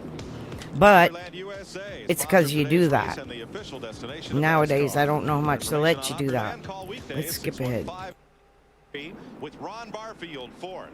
Coming off the corner, running for the flag. Sprague gets a run on Resendiz. Oh, they're going over the truck race from that.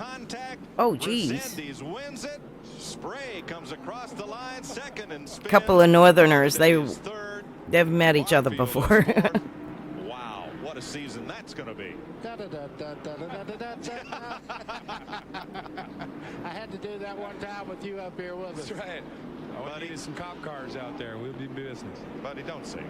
No, don't. He's got Tom Wopat in the thing, which he's one of the Dukes of Hazzard actors. Oh, that'd be fun. You'd be fun. That would just be a blast. Everybody give me a lesson or two. Okay, let's skip ahead. Is right with him. All right. And all y'all know I upload these to YouTube afterward. I do them on Twitch because they're a little less copyright angry. And then I can check the copyright status when I upload it to YouTube privately, and then I fix if you're watching one of my things and it like goes blank like sound wise, it's because I had to mute a portion that was copyrighted. And usually I will just mute it and not overplace it or clip it. If it makes me clip it, I clip it. I've had one that had me clip right down to no 45 minutes. And then I just deleted it because, you know, why use their content if they're that angry on the world? And to me, like I told you, copyright, I don't have nothing on it. I don't give a crap. If I painted a painting, you take a picture and make a billion business cards or posters or anything. I don't care. Go for it. I just don't care about that stuff. But then again, my artistic whatever I feel is more of a gift. And if I don't share it, I might as well not have it. But yeah, I never tried Red Dog beer. I wonder if anyone ever did. In the atmosphere, hemisphere. I had Labatt's the other day. Oh my goodness. It was on sale and I had points on my, accumulation of groceries. And I had enough points to get me some Labatt's.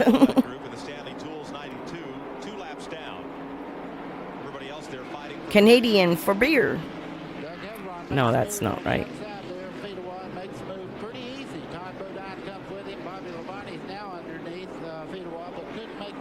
Molson is Canadian for beer.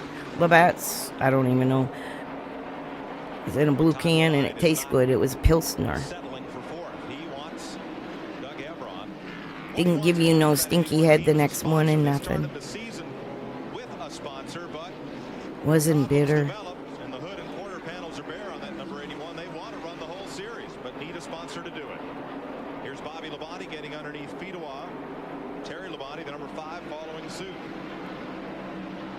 Speaking of Move Terry up to 6th place. non-alcohol, sparkling ice, I don't know even who makes it. I have to put on my glasses, but I really like it, and it's like so much cheaper than an energy drink, but it's got all the B vitamins and crap like they do. I don't think it's got caffeine though. Coming up about halfway next time by 160 of 320 laps. Terry Labonte. So that's why I have coffee over there. In 7th place. We asked Terry Labonte about the new service And here. a Jupiter Leos Leos sativa-based CBD. See, bubbles with benefits. I wish they wouldn't have paved it. I like the old track better. It was a little bit tougher on tires, and you kind of All natural sources. Zero sugar. Because I'm keeping diabetes away. I used to say I'm diabetic, and then I had to say I was pre-diabetic. Now I'm not pre-diabetic anymore. I'm keeping diabetes away. Vitamins, antioxidants, zero sugar.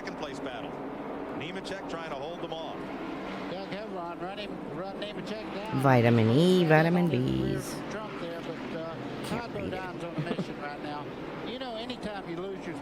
It means I need vitamin A, eh? Kevin LePage loops it around. Mike Dillon takes evasive action. Kenny Wallace gets by. Sheesh. No caution flag. Race leader had to get through there. Kenny Wallace was bearing down on him when he spun around there. Made a great move. And LePage also sponsor hunting. Sammy Ellis, new crew chief on the number 71. Talking Rain Beverage Company, He goes a lap Preston, Washington. Terry Labonte and Michael Waltrip moving past. I'm impressed.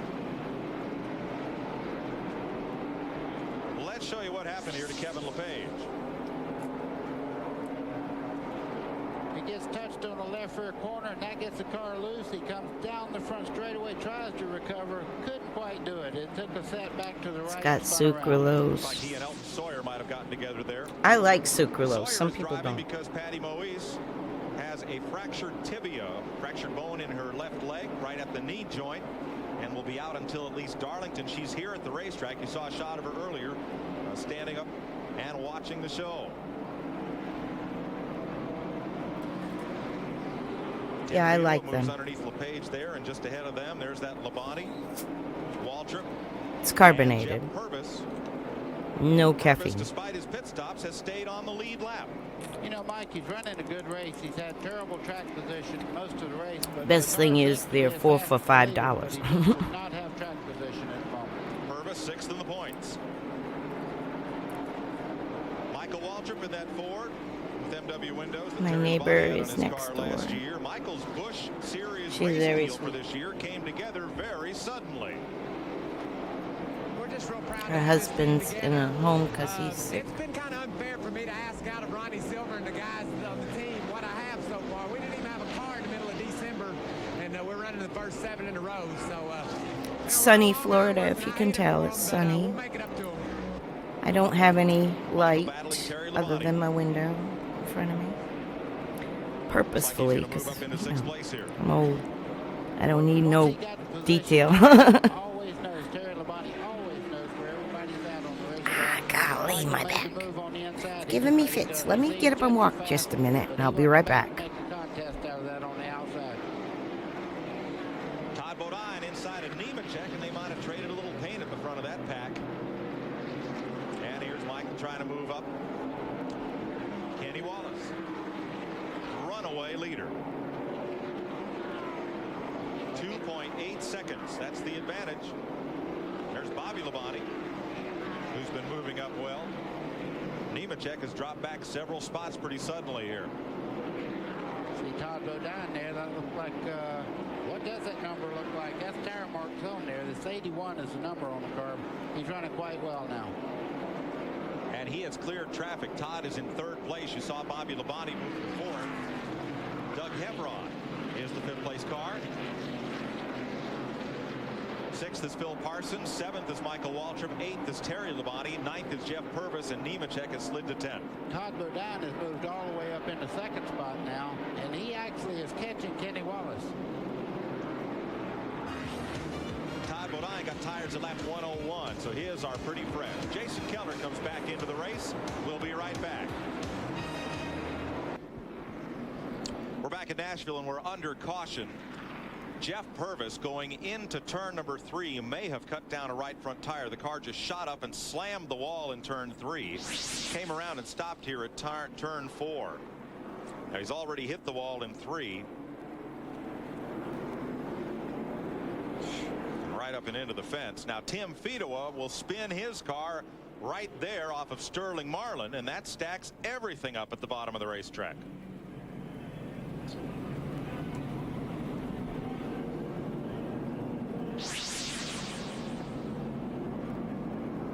Tending to Jeff Purvis there as leader Kenny Wallace comes on to pit road along with most of the cars on the lead lap.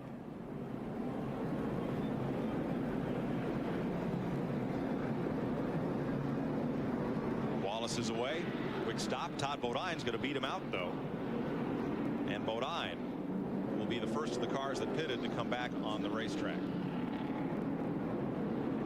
Tom Opatz, thanks for being with us. Good luck with your show, Primetime Country. I see Steve Warner's coming on your show shortly. I saw on the promos. He's going to do a big benefit concert for those folks that have been raising some funds, including the Green brothers up there in Owensboro, a fellow who got injured in a car accident. Steve's going to go perform a benefit concert there, and he's a big race fan, I know. Yeah, I talked to him before the race today, and he's going to be on the show tomorrow night along with Tammy Wynette. So we're going to have a good bunch, and they're going to do that thing up in Owensboro Wednesday night, I believe. I hope everybody will go up there and help raise a little money. Steve's name is on the side of Mike Waltrip's car today. Tom, thanks for being with us. My pleasure. Okay, we'll be right back to Nashville after this. This is the Springhouse Golf Course at Opryland, home of the Bell South Seniors Classic. I think Bill Madden of our staff will be teeing off there about 10 a.m. tomorrow. Great golf course. If you're in Nashville, you ought to take a shot at it. We're going to take a shot at getting back to green flag racing here. Glad to have Tom Wolpat stop by. Clay Hare owns a Legends car that races here in Nashville. Tom, you've got a ride for the Mark Colley Celebrity Race. You're in his car. So, gauntlet's been laid down. Here we go. For the Jeff Purvis fans out there, they are working on the car. They're going to try to get him back in there because he is way up in the points. So they're working on the car, trying to get him back out there. 6th place point man Purvis. Green flag, Curtis Markham, the Lysol Pontiac at the front of the field. Second time he's led today. Larry Pearson trying to get a lap back. Side by side out of 2, and whoa. See Chad Little there. He was running 260 degrees on water a while ago. He worked his way all the way back up to the front. 10 feet was way high there. You see him, he almost got into the wall in the middle part of turn 3. And Dick Trickle quietly has come up through the field to 4th place. One caution ago, he was on the tail end of the lead lap.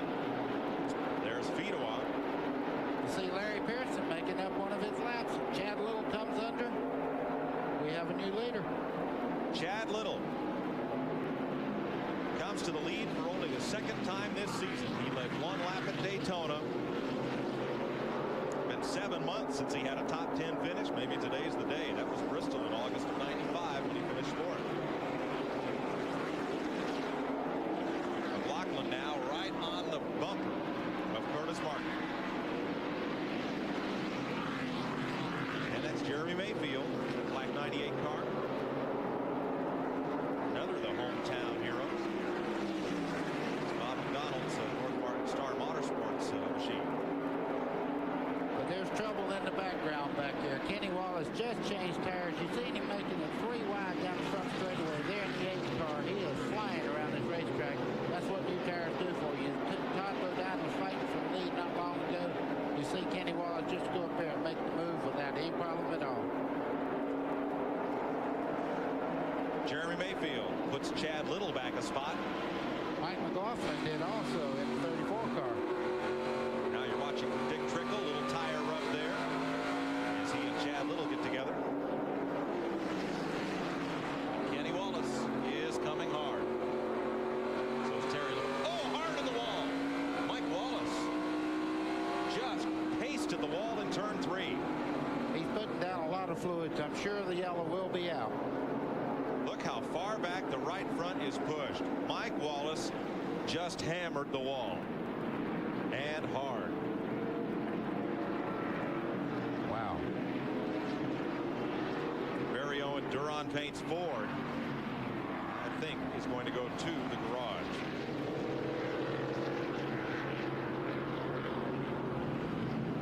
Look at how far that rear end has moved over as well. Buddy, that was a hard shot.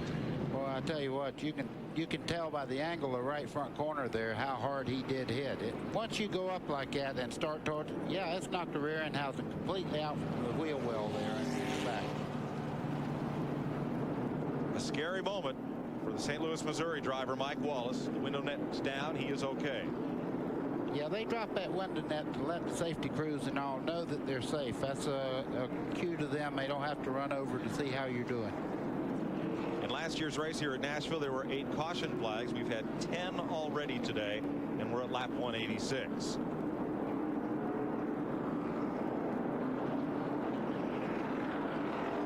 Put the lid on that can. Put it in the truck. He just drove right on past his pits. And if it'll steer. Yeah, that's amazing he can drive it then, because you know the right side's not going to turn or move or do anything else. Well, this can, yep, he's going to make it around and clear pit road. 10th caution of the day, a hard hit by Mike Wallace. Fortunately, he is okay. And Larry Pearson made up a lap. Today's exclusive coverage of the Bell South Mobility Opryland USA 320 on TNN is brought to you by Napa Auto Parts. At Napa, we keep America running.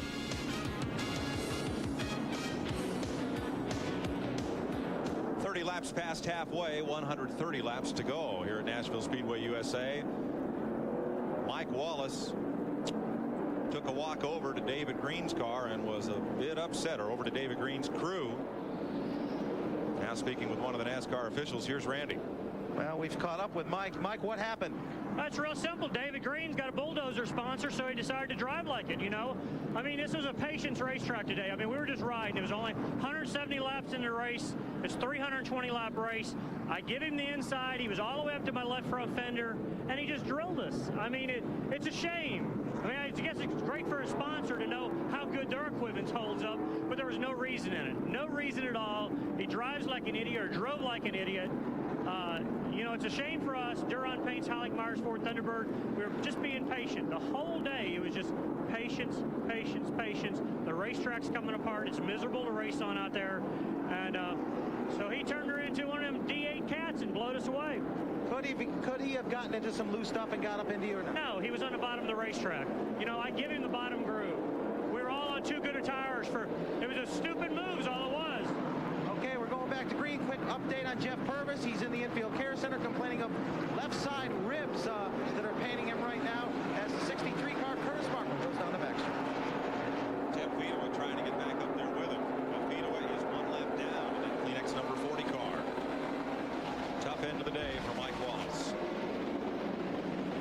McLaughlin's the second-place car. Dick Trickle is third. Kenny Wallace right there in fourth spot. Todd Bodine is fifth. Terry Labonte sixth. Joe Nemechek seventh. Doug Hebron eighth. Then Bobby Labonte and Phil Parsons. You know, Mike, it hadn't been but about 30 laps ago that Dick Trickle were fighting to get back in the lead lap, and here he is all the way back up to third place. Right, buddy. He had fresh tires on. The caution came out. He came around the track, and he has come through the field. Curtis Markham's got his hands full with the Fedewa there, trying to move by on the inside. Tim Fedewa got tires at lap 176. Markham's last tires came at lap 139. Fresh tires make the difference right here as Fedewa gets back on the lead lap. Now, Dick Trickle is dropping back. Those tires may have been used up in that run to the front. He's in the high groove, and you can see him getting freight trained on the bottom side, folks. It doesn't just happen in the draft on super speedways. It can happen on these short tracks as well. See David Green's car there had quite. Larry Pearson's really running quite well right now. He had a lot of right front damage. They went in and worked on the car. He's running very well. You see him helping Dick Trickle through the corner just a little bit. Does that help? Well, that's just to let you know, hey, I'm running pretty good, Trickle. If you're having a little problem, let's move. And that's what happened. Now, Larry, on that last caution, Larry Pearson got one of his 2 laps back, so he is 1 lap down of the leader, as is Jeremy Mayfield.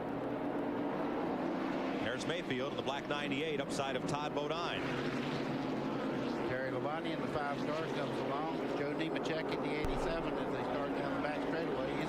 They're 2 by 2, but then when they get down to the corner, you notice they try to get back in. All right. Hi. I'm back. Had to go walk around a little bit. I had to start to get a pinch. My back doesn't give me much grace. Single file, so no chatter from the spotter. I got my camera off center. Him come in and talk to Jeremy, but My TV's over there. Terry's a very patient guy, but he's on the move right now. I think Todd Bodine at the moment has lost a I little put bit the of ears height on. earlier on. I saw there was a wreck again. They move past the purple car, Randy Porter. And you see Something about these cars being all beat up. You know they earned it.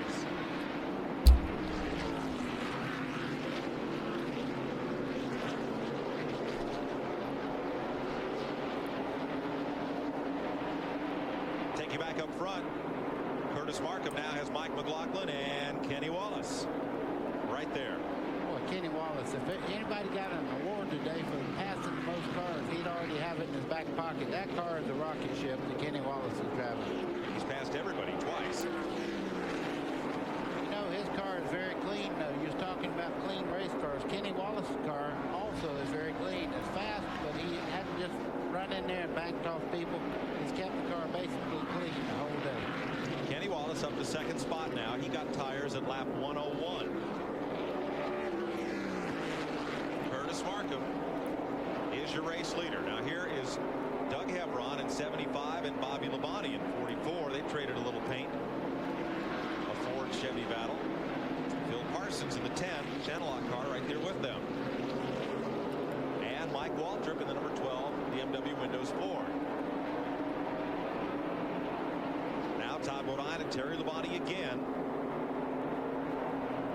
See Terry really giving that Cool. wheel a whipping coming off the corner there. What happens there is you're trying to gain up on a car. I hope you like my border. I made it with all different moments in my dad's racing. It's just a snapshot. There is so much more I'm thinking in my brain I could add. But I think I'll do a slideshow instead. I'm working on it. Give up anything down the straightaway, especially. But look in the corner how he closes in on Curtis Markham. Ooh, yeah. He has also kept fresh tires on that car. This is a long race. I mean, these guys are in their wounds. There's not a scratch on that 8, though. They got the Sunoco car back out. That's the same team as Stenhouse's people now. They moved up to Cup after a while here.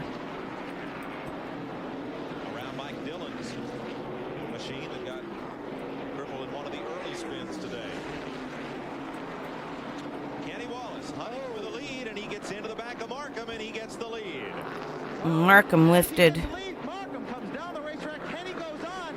Kenny Wallace has a problem. He switched his ignition boxes just moments ago. The car is misfiring. He just told his crew, guys, it's over, but I'll ride it out. So we'll have to keep an eye on it to see whether or not his Mike Dillon's still plugging along. See, it's his rookie year, the 72. And if you wonder, that's Austin and Ty Dillon's dad. And that's Childress's grandson and great-grandsons. And my dad set up the shop and kind of, one of my dad's biggest things was taking new drivers and kind of mentoring them. And that's basically what he was doing with Mike for Ron Parker's team. I wonder how long it's been misfiring. It couldn't have been misfiring but a couple of laps now because he was flying just a few seconds ago. Yep. It looks like he's down to 7 cylinders. You can see Labonte has just inhaled that number 8 Ford. So this is like actually Mike's first season running at all. I mean, he ran here and there sporadically, but really didn't have a lot of seat time.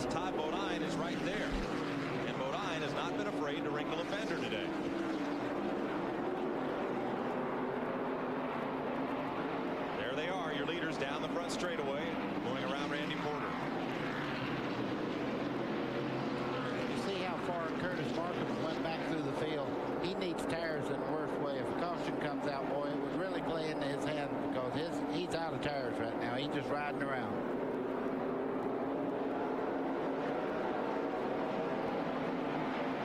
The only car up in that front group, we understand Joe Nemechek hasn't had tires since lap 56. He's hanging on to a top 5 spot. We'll be right back to Nashville after this, folks. Kenny Wallace's car has been good enough that he's been able to hold on the lead despite what he says is an engine going sour. Randy? Well, it's been up and down. The car has been misfiring. It did about 5 or 8 laps ago. They flipped the ignition box. All of a sudden, he said it's still not working. Then he said, hey, it's come back to life on me. It's running. Then he went, uh-oh, not really. So we don't know exactly how long this thing's going to live. Right now, he's still holding off Terry Labonte. Jason Keller's car has been pushed to the garage area, out for the day, overheating. Here's your top 10, Wallace, Labonte, Bodine, Nemechek, and McLaughlin. Phil Parsons, Mike Waltrip, Bobby Labonte, David Green, Curtis Markham. There are 21 cars still on the lead lap here at Nashville. Doug Hebron's 11th. Glenn Allen Jr. is 12th. 13th, still on the lead lap, Randy LaJoy. 14th is Bobby Dotter. And 15th, Elton Sawyer. Mike, you can see the 20 car there and the 22 car of Sterling Marlin. The whole front end of that car is knocked backwards, so it's just way off the pace. He's just out there making laps right now. Kenny Wallace better hope that he don't get caught up in traffic where he has to kill the motor down. Right now he's keeping momentum. Whoa, got a little help from Chad Little coming off turn 4. But as long as he keeps momentum, he's okay. But I guarantee you, if he ever really has to bog it down, a real good running car will overhaul him down the straightaway. The top 3 cars, buddy, each got tires on lap 176 during the 8th caution of the day. So they're pretty even as far as I'm gonna check and see if my sounds work or not. I rebooted the computer and this, that, and the other. Mike McLaughlin got way up there. Is it slick? Oh, hang on. Watch it. Good work by the spotters. Yes. High on the hilltop in turn 1, and everybody gets by. Whoa. Mike spins it around, and this will bring out the caution flag. That's a great team. That was Clyde McLeod's team. Well, Mike McLaughlin was very, almost very every lucky there. I don't think he had any famous damage to the car at all. modified Lose a lap then. driver would go south and get a chance in Clyde's car. Several. I wonder if Kenny will come in and work on that car because it is misfiring. Sounds, that's where I was when I was. Let me take you a little deeper in the field, folks. Also on the lead lap here. Well, let's first show you the replay. Mike's up in the high side Oh there. my. You can see how slick this track is once you get out of the groove. Look at it cross up right here as he starts off the corner. He corrects back.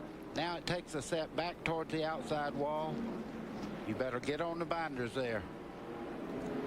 Buddy, is that a characteristic of the radial tire? When you try to correct, you'll see McLaughlin try to correct, and then the tire, does it suddenly get a bite and just send the car the other way? Well, you see he's turned into the slide right there. Now watch it take a set back this way. You're along for the ride then. Yep. The car undamaged. And Wallace will pit. Labonte will not. Kenny Wallace and Todd Bodine come on to pit road, the first and third place cars. And they're going to lift the hood on Wallace. Strangest thing is when I type with my ring finger, I get a pain in my shoulder. It's Looks the like just strangest. tires, I've got nerve issues with my hands and wrists. That don't mean they won't. I don't know if you can tell. Well, man, they're in a big discussion about it. There's they're no question kind about of that. Kenny just said cripply. that the miss has They don't gone look away, right. but the I tires don't are think. also gone away. So they're going to put some new But skins on it. it hurts Up this here. end of pit road, the top Every end of time pit I road, type with Ray this, it LaJoy hurts is here in. and goes all the way up to my shoulder. That's how screwed up nerves can be. Well. Also, Todd Bodine is in. The 8 car of Mike, Kenny Wallace. But like I said, everything's inflamed right now, so it's acting up. But I want to see if my sound still works. Wallace is back on the speedway. That's the question we'll try to answer when we come back live to Nashville.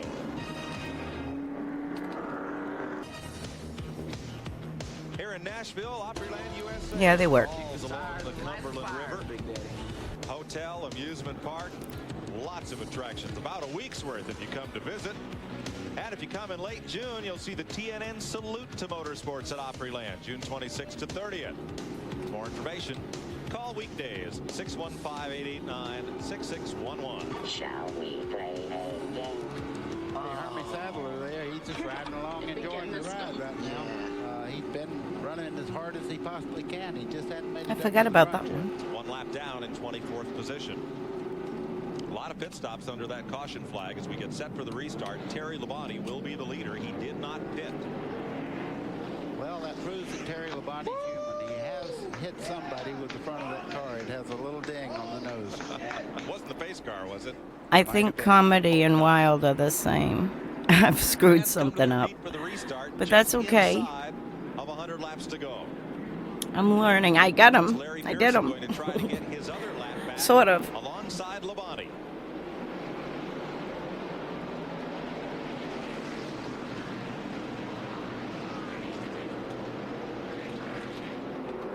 Pearson's got a chance at it, buddy, as they go to turn 3.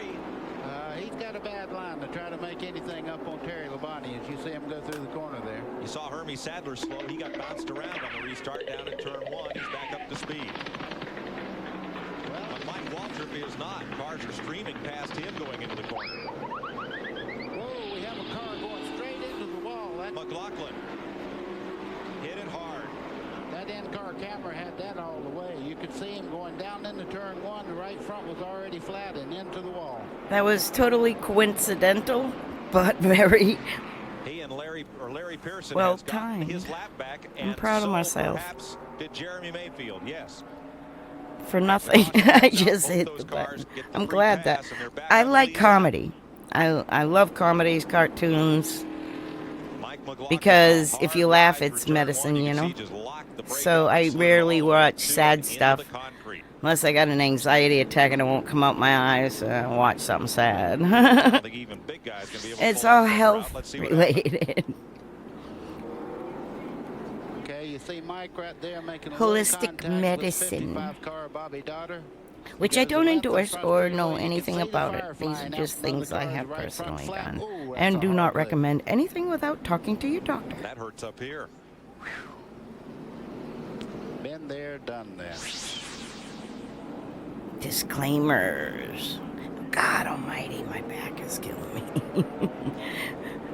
My left arm, like I want to just cut it off right now. Sadler saw down the front straightaway. See, if I lift myself up, what I do is put fists down. I lift myself up in the air so this takes the weight off my spine. Mike, I'm not going to speculate. And it That helps. looks like a suspension part had already broken way back up the straightaway and got into the inside of the tire. And who got into Terry Labonte? Hectron. Damage on the right front. the Actron Chevy number 5. Randy? Not sure where that damage came from. If Wonder it came what from he and Actron Pearson running together or prior to that. But yes, he had a Like a fender rub. Fitbit, maybe, May huh? have been one of the reasons he could not get it up to speed. They pulled the fender away.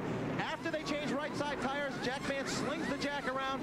Now he's going to get some skins on this thing to ride it out. Hopefully the rest of the way. They may end up changing tires one more time at least. So Terry looks like he's down and away. A couple other guys still left on pit road. Whatever happened to Labonte's right front, it happened after that last green flag was waved.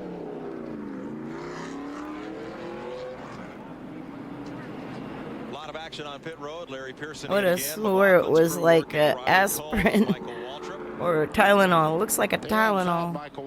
So maybe it So is he may have an medicine or problem something. in his car also, because they are inside the car working on it.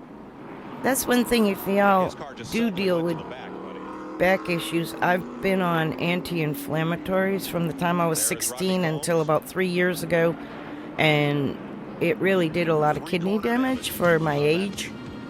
So I can't take any aspirins or anything at all anymore, and my last lab still showed they need repair and lots of water, and that's why I switched to drinking these vitamin things. And the ones without caffeine. So, you need your kidneys. You need your liver. My liver's good, my kidneys are junky. Well, can Kenny Wallace get back to the front like he has done so many times? Why did I do that? Well, Hermie Sadler's I put my keyboard up for a second. You see Doug I put it where I can reach. Because I didn't want it on my lap. Kenny's not running as fast down. Oh, greedy knees up. Earlier in the race. I don't know whether he has a problem still or what, but he's I've been looking Pops 421. I gotta add him into my favorites. Into the race.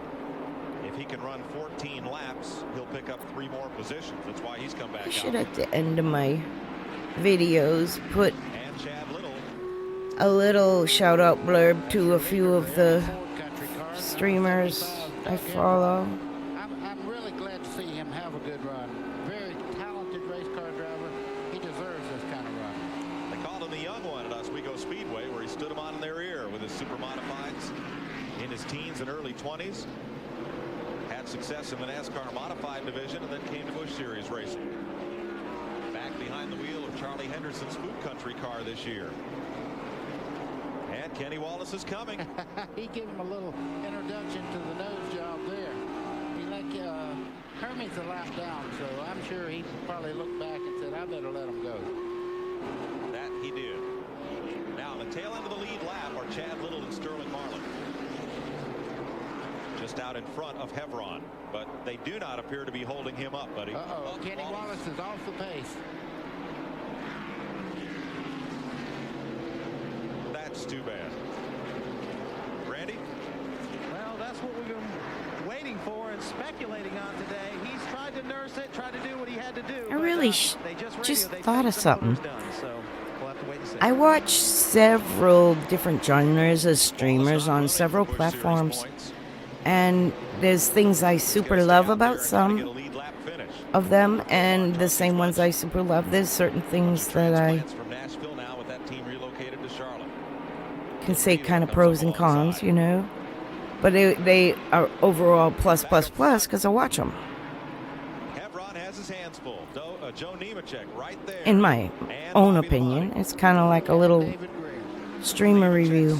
Car sponsor is the co-sponsor of I might try that with a few of the has a little extra incentive. Look at Bobby Labonte making streams I watch. Mostly good. I mean, talk mostly good. I don't think of anyone I watch that's negative, that I'm negative about, or I wouldn't watch it. And you can see where Hevron's used up a little sheet metal today. If you run well, you have some of that. Even Terry Labonte's got a few marks on his car, so it's that type of race today. iRacing streamers, though, list to be long, because I like a lot of iRacing streamers. And I've watched so many grow. Like, I was just watching one last night who just had amazing success this week on so many levels. And I checked my viewership, and I had 58 weeks. So I watched this person from just a little kid to awesome success around the corner. And that's the stuff I like. Yes, because whatever move Hebron makes, everybody else will go the other way. Doug Hebron was so close to his first Busch Series win last year, leading at Dover when the engine expired with just 18 laps to go. I'm always willing to give my advice or my experience or my best advice for becoming successful. There are so many good drivers.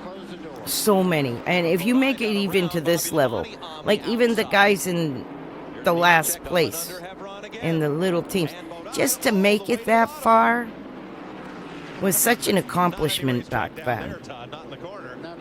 And they were the best of the best. And it took something more than just skill to separate superstars. And the biggest thing was being likable. You know, if the sponsors don't like your attitude, or the fans don't like your attitude, or you don't allow time to like even Dale Earnhardt always integrated with the fans, and I saw that on a recent podcast that Bill Elliott and Dale Earnhardt won, you know, the most popular drivers over the many years, and they took time out for the fans regardless of what they did on the track at all. They never showed ill will to the fans, and that's who supported them. Sponsors buy their products. So likable, I think, is top. After you get the skill, you got to have something that separates you out, and also being a character. If you're a certain character, like the one that's coming up that I can and probably say is a character that and does the integrating with the fans is Butterbean. I mean, his nickname as a child was Butterbean, so they called him Brandon Butterbean Queen. So then he came up with all this. Who's the future race fans? Little kids. He has all his bean sprouts. Okay, they all got these little sprout shirts. It's cute as hell. How can you beat that? Like, that is the best. He's the best character example that is going to come up through the ranks. And just wait. And he can drive. It's more than... He's got the whole thing. He's likable, and he's lucky, and he's good.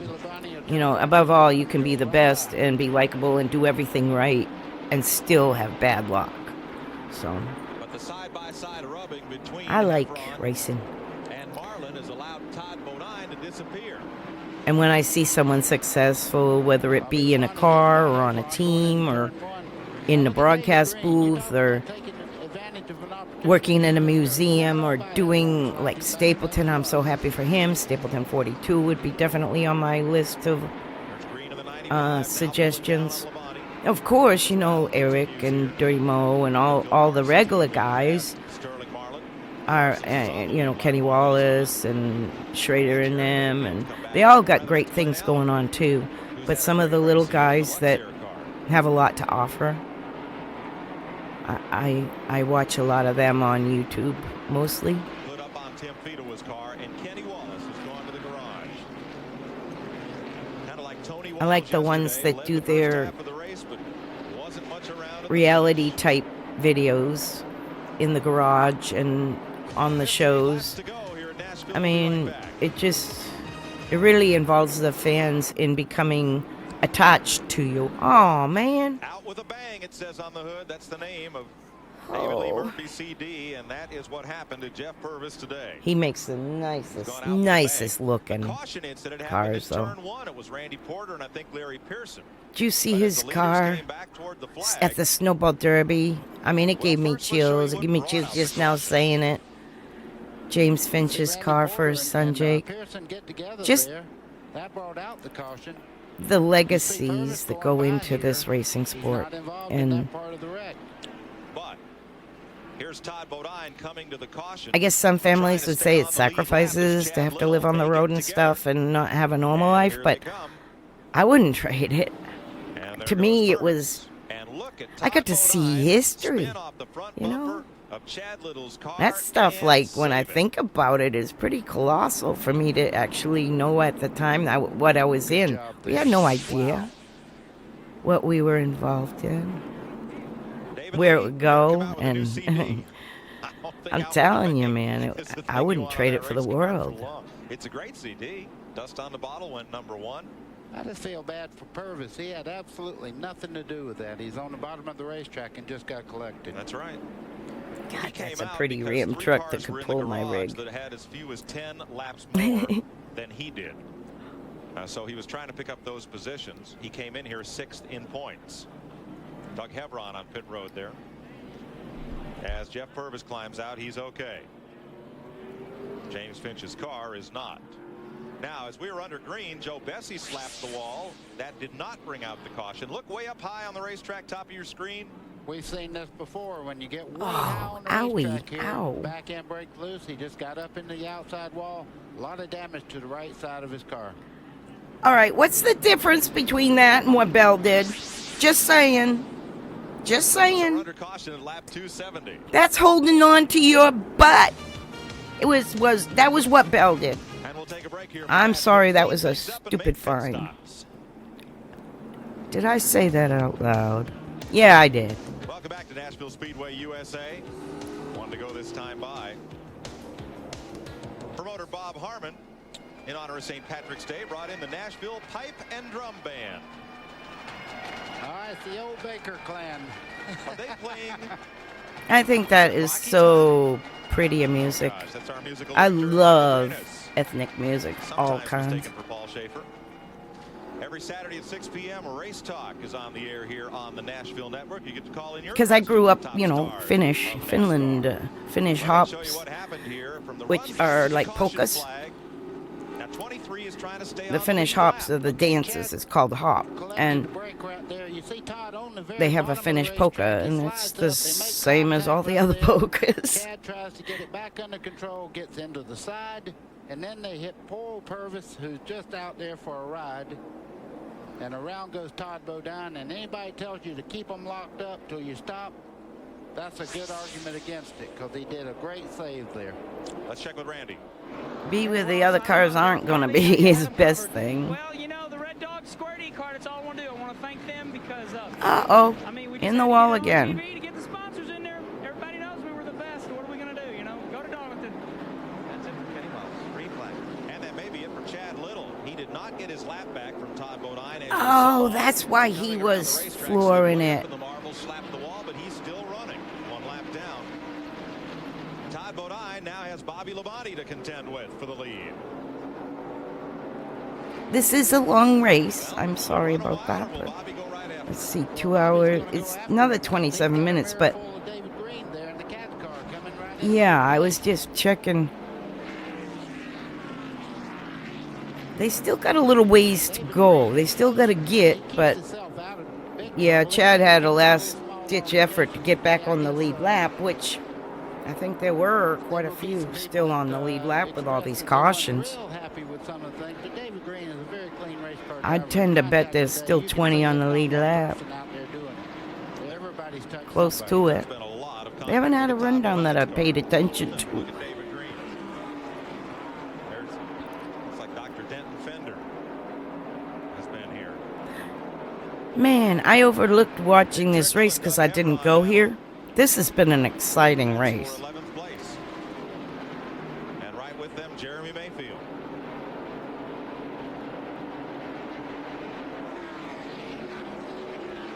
Elton Sawyer just ahead of them in 10th in the Dial Purex board. Caution is out. Caution is out. Turn 2 is the reason. So at lap 280, 40 laps to go. Caution comes out for the lucky 13th. No, make this the 14th time today. Yeah, there's the debris we were talking about. Like a few inner panels and maybe a little bit of a quarter panel. Just a few winter race cars shedding their winter clothes, getting ready for spring. Don't pop a tire. You can see the windshields are getting in pretty bad shape too. That's coming off turn 4 there. You go directly into the sun going into turn 3. Now down through here it don't look so bad, but going into 3, those windshields are getting in bad shape. It's almost gravelly. The track crew out there cleaning up. This may be a brief one. Black flag's going out for Mike Dillon. What? 33 cars are on the racetrack. 32 What? with body damage. The only one unscathed is the pace car. Let's see if we see Dad real quick. We'll try to get a word with David Green. He's way in the back because he's, you know, like I said, rookie. Well. So we'll try to light up Probably that never circle. drove Let's on make that sure we're track not, going to go much. back with the one to go sign this time and make sure that David is not going to pit, as it looks like most of the leaders are staying out on the racetrack. Or we give a shot to David here. He is the point leader. Came in here with a 63-point bulge on Mark Martin, who is Thinking he's up around the 4th turn corner. I thought I saw a hook, a roof, Let's give this a try here. but I could be wrong. Green, this is TNN. I was straining to look. We've had quite a contact sport today. How's this day gone for you?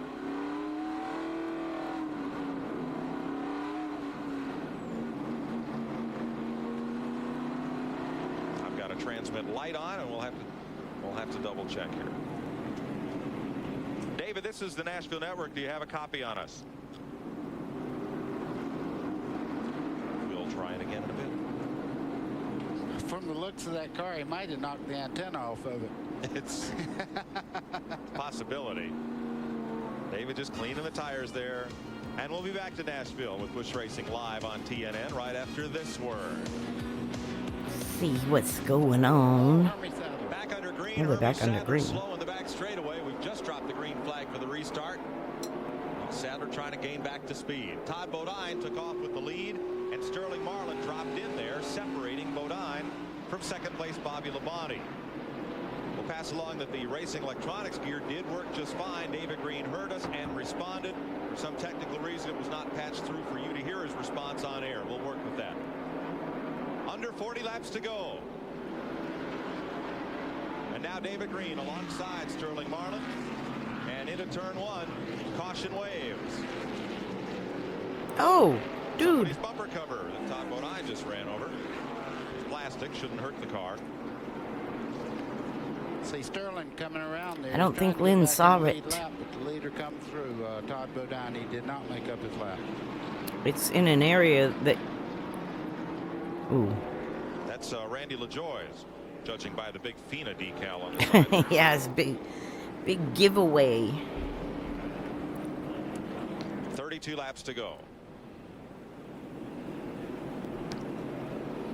Hermie Sadler brushed the wall there in the back. This is 96. Dad was with the 72 at this track, which is Mike Dillon's rookie year at Ron Parker's. That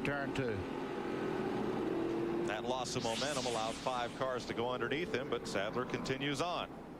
Mike had to spin to avoid a completely blocked track and got damaged like in the first 30 laps or so, and has stayed pretty clean, but they have to keep repairing. All the body parts keep coming off, and now they just got black flagged for something, so something might have been dragging, or they might be leaking something finally. I don't know.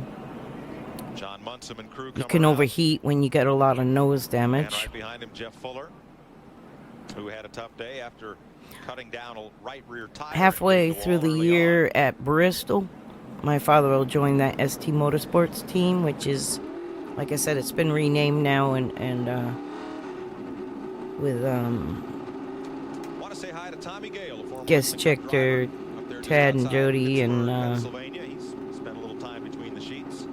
I can't remember his name that went in. Anyway, terrible with names of the owners. A lot of people remember you and get well soon.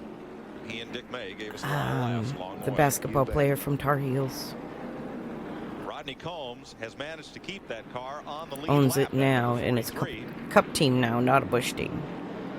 But yeah, Dad will work for that team at Bristol, starting at Bristol, and they actually will win. Down due to recent repairs.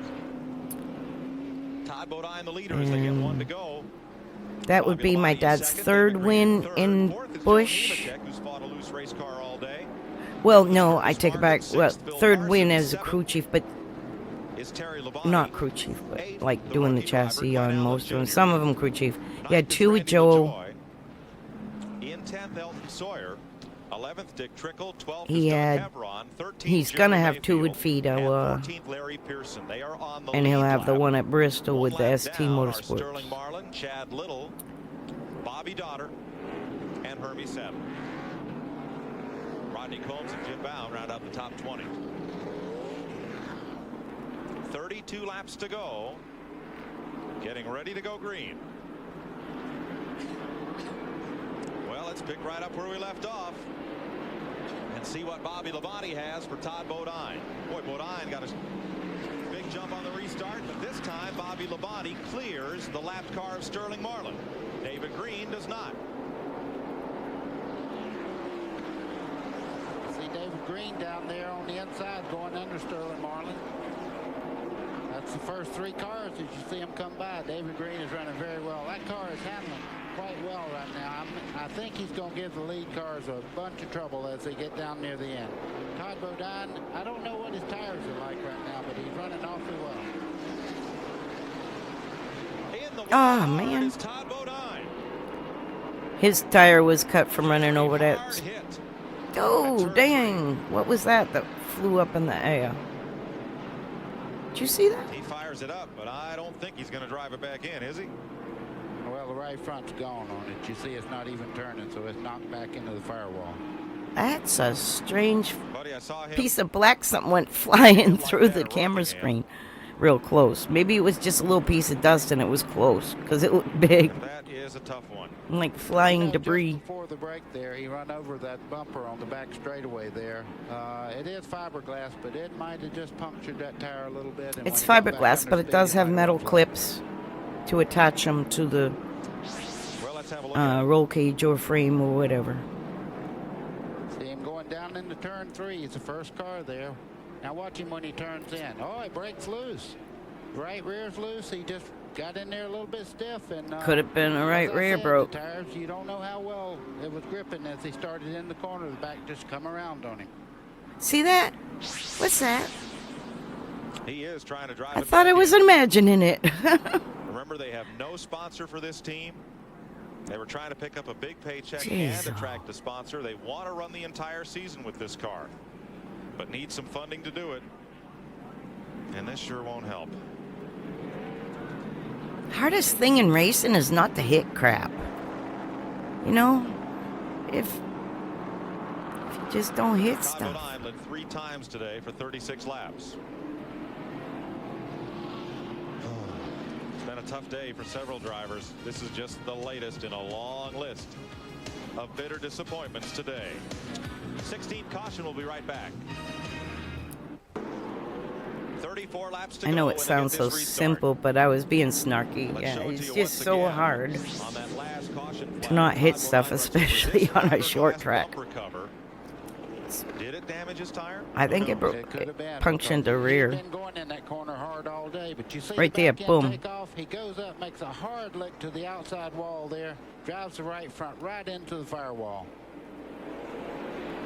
Had zero grip. Car on pit road. Rodney Combs and Sterling Marlin also made pit stops. And we take the green with David Green chasing Bobby Labonte. And Joe Nemechek getting together with the 23 of Chad Little. David Green looking under Bobby Labonte, not that time. Remember, David drove Bobby Labonte's car last year on this series and drove it to a championship. But now Labonte decides he'd take the wheel for the 16 or so Busch races he's going to run for Shell Oil. And David Green moves over to Buzz McCall's team. Kirk Shelmerdine calling the shots for David Green on pit road, and they've had a tremendous start to this season. And now running in second, chasing his mentor and former car owner Bobby Labonte. Joe Nemechek is third. Curtis Markham's had a great day. up here. Rather, Nemechek is, and then Curtis Markham as they battle here for the lead. You can see David Green coming out of the corner. He takes a look down on the low side. He fades to the outside, kind of give him a mirror full of the car in the mirror, and then he dives to the inside. If he makes the pass, it'll probably be coming off turn 4. You see him going low there?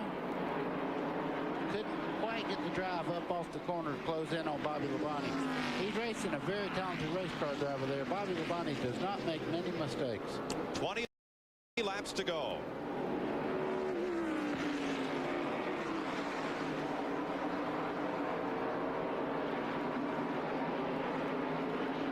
And now it's Bobby Labonte's turn to try to use up a bit of racetrack. Look at the fight back here. Doug Hebron inside. That's Randy LaJoy there. What's left of Randy LaJoy. Oh, little contact. Elton Sawyer got into LaJoy. All those cars were fighting on the lead lap for 7th place. Oh my God, they worked so hard to keep that car on the track. It's not quite mid-season, but it's getting into the season pretty good. Chevy for defending series champion team Base Motorsports will end up on the hook. Boy, this started out with 40 cars looking like the Easter parade, and it's turned into Halloween. Wow. He had a lot of damage to that car before he got tagged in, but wow, he's not a happy camper right now. You can tell that.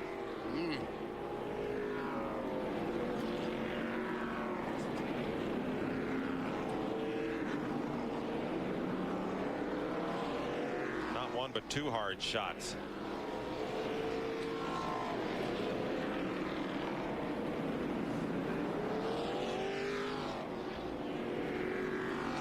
This is caution number umpteen, 17.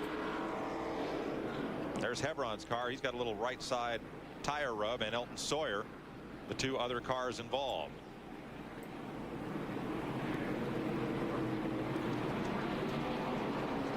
Randy LaJoy was 5th in the points. There it is again, the rub with Hebron. Well,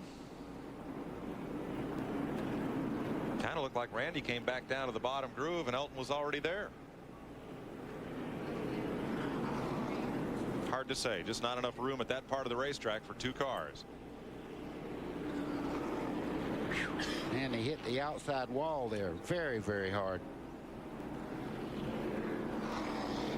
See the one in that down as he stops to let everybody know he's okay, but he wasn't real happy about the contact there. They'll hook up Randy LaJoy's car, and the pace car rolls around here at only 30 miles an hour. Now, we've had several cars subject to overheating under these caution flags, and it's due not to that slow speed, but to some of the dust and rubber buildup getting through the grill and against the radiators. There's 2 things. They use an electric fan on these cars to cool them, and a lot of times the drivers they get so wrapped up in what they're doing they forget to turn on the fan when they're running slow, and there's not enough air coming through the radiator to keep it cool. So when your pit crew sees that steam coming out of the back, they remind you. You can believe that. 89 laps of caution today. You know, for a minute I thought I was at Hickory. Well, I tell you what, it's been a slugfest up here today. And this series does go to Hickory in April. You'll see that one on TNN Live.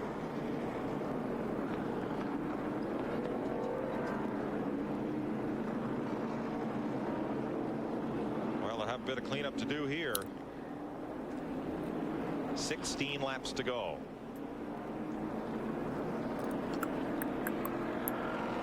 Looking at the cars left running, the Labonte brothers have probably done the best job today of staying out of scrapes.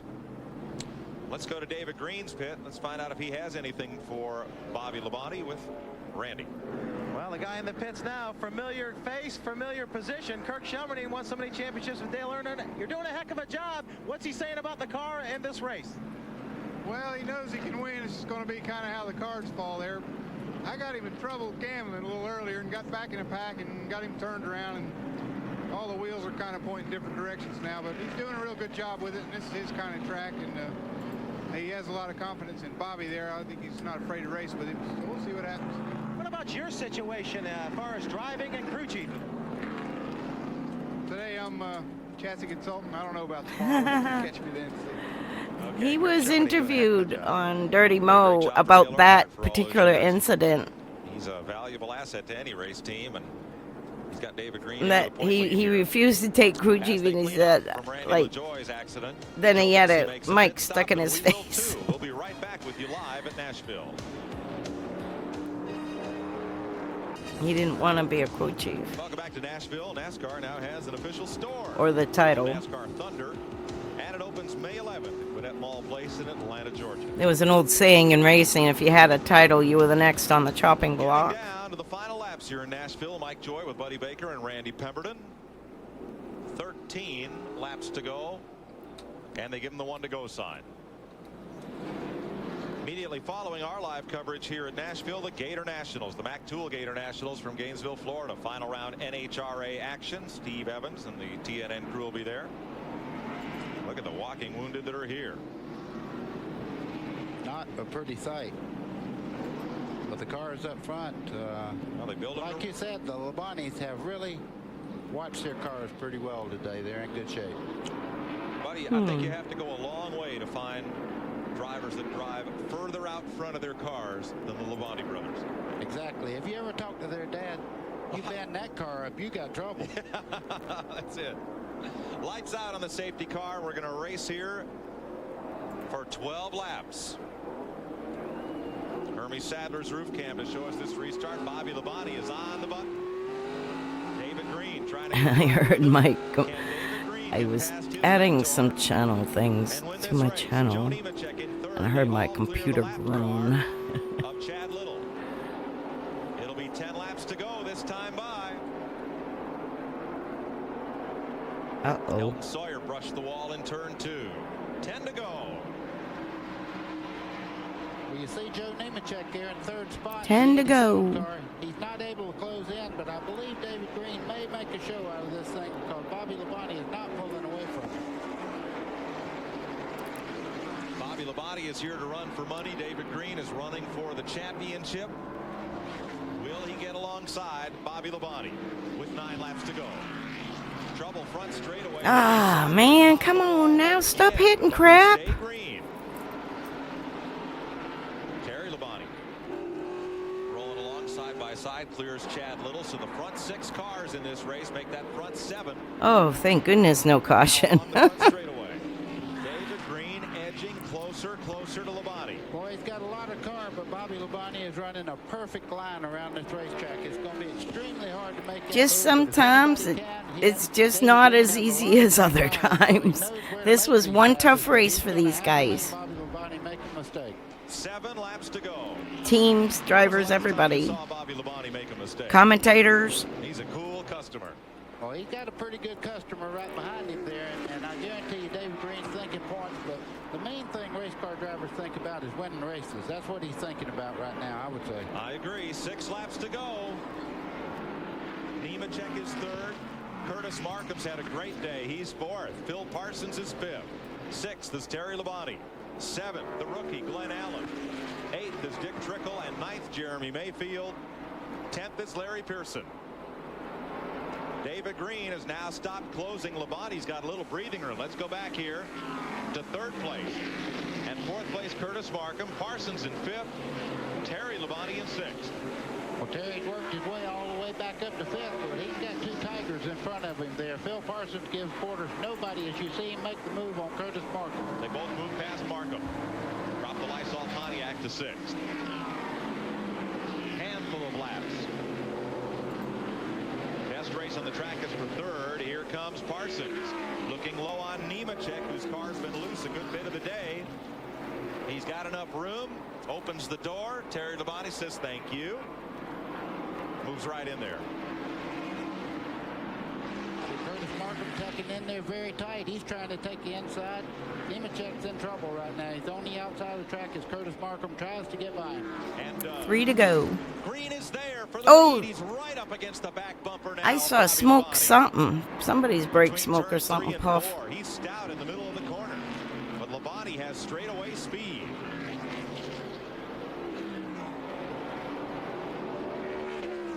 They were just kicking up dust. Holds the white flag.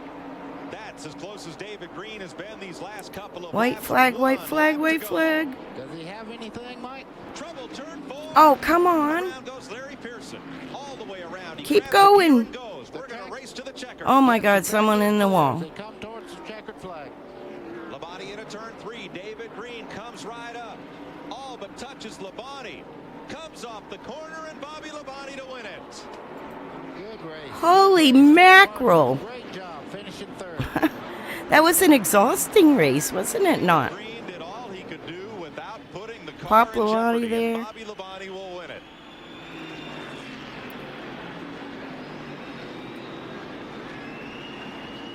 Think the crowd enjoyed the race today? Listen to that. So Listen to the crowd. For a bush race, which is the same as your Xfinity, in case I just assume people know that. Nationwide Xfinity, Bush Sportsman even before.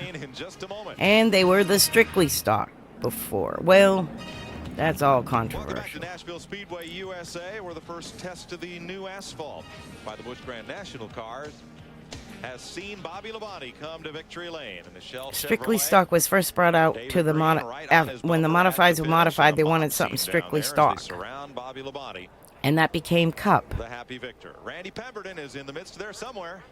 So the innovation was happening in modifieds. Congratulations. I'm glad. I bet you're glad that one's over. I'm really glad that was over. About lap 20, I thought about just quitting anyway, but figured I'd hang out for a while. But we didn't tear the car up What too a bad, nice- so we just kind of hung out and stayed on the bottom. nice, Somebody got up trophy. underneath you, just better off let them go. So I'd like to thank Shell and Goodyear and Respect. Let's say Easy Care. We got new sponsors this year, so Interstate Batteries there on the car too. So we're pretty proud. We kind of hung together this weekend. We got a good crew.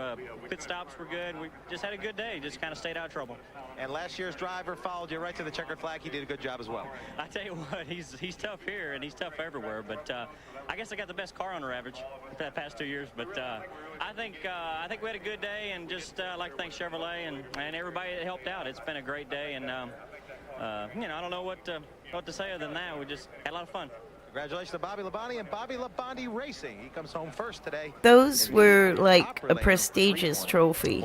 And when Kyle Busch smashed his, I thought it was the most disrespectful act I've ever seen in victory lane. Just saying. Just my opinion. In the garages. Mobility Opryland USA 320 on TNN has been brought to you by Texaco Clean System 3 gasoline. Add more life to your car. It's a lot of Take it to the people. star. By John Deere, makers of quality lawn and grounds care equipment. Okay, they're just gonna do a rundown here. Welcome back to Nashville. Bobby Labonte wins this race for the second year in a row as a car owner last year with David Green driving, and this year he gets the whole 100% of the purse. David Green, driving for Buzz McCall, finishes second. Phil Parsons third. Terry Labonte, Curtis Markham, the top 5. Joe Nemechek, Glenn Allen, the rookie, Dick Trickle, Jeremy Mayfield, and Bobby Dotter, the top 10. Larry Pearson, Elton Sawyer, Doug Hevron, Hermie Sadler, and Chad Little. Mike Dillon hanging in there, Inbound, Joe 20th. Bessie, Kevin LePage, Rodney Combs, and Mike Dillon, the It's top okay. 20.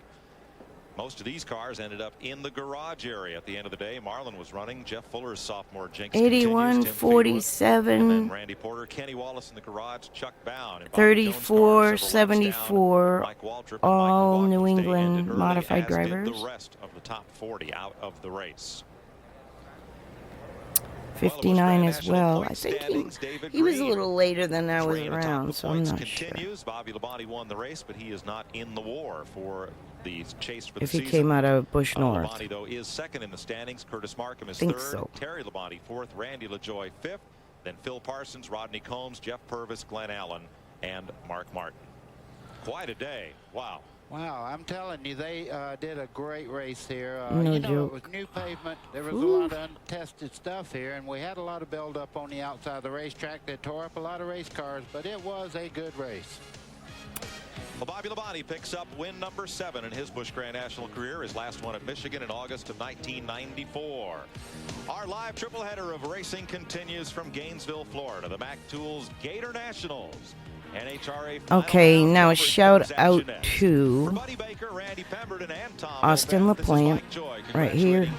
This is where I get a lot of my database information and for the writing. And I always want to give him a shout out because he's got one of the best channels for research of a particular race in many, many divisions and genres. So that's important. I'm going to shut that. There's my database that I look at. I'm going to just minimize that. I always end up looking stuff up on there. Oh, the last thing I wanted to tell you before I go. This is my homepage where I'll upload all of this, and it'll be right on the top row. That was the last one. This was just a little trip I made to Smokies this month. Hi, Kit Kat. Don't step on my keyboard. You be typing. And let me move your butt. Move your butt. Let me do that. So you can see more. Okay. And the kitty. You saw her. And I just put a lot of my little own clips that either people send me or has to do with tracks I've been or a race I was at or what is a modified. You can find most of that information there. A little bit of history and junk like that. That's my dad's most recent stuff, his last interview at the beach here. And just posts of stuff that was something that he maybe contributed to in the more recent stuff since he retired out of full-time racing in, I want to say 2001. So anyway, here is the more later 96 to 2001, which is the stuff we're dealing with right now and watching. And this is stuff I've covered in the past, which was his Moroso, Nemco Moroso. Maybe, nah, I wrote base there, but I'm going to move that because that's up in Mephidawa. This was when I was still trying to sort it all out. And then the Nemco 91 to 93, and I should say 94. And then early years, like all our modified type stuff that we had connections with. And I got this IMSA one there too because Dad did IMSA. A lot of people in this Hall of Fame inductee ceremony he raced with. And then at the bottom is just some of my videos, my normal stuff I've edited a little bit or stuff that I just can put on and the dog likes to hear the ocean. And then my son's iRacing stuff.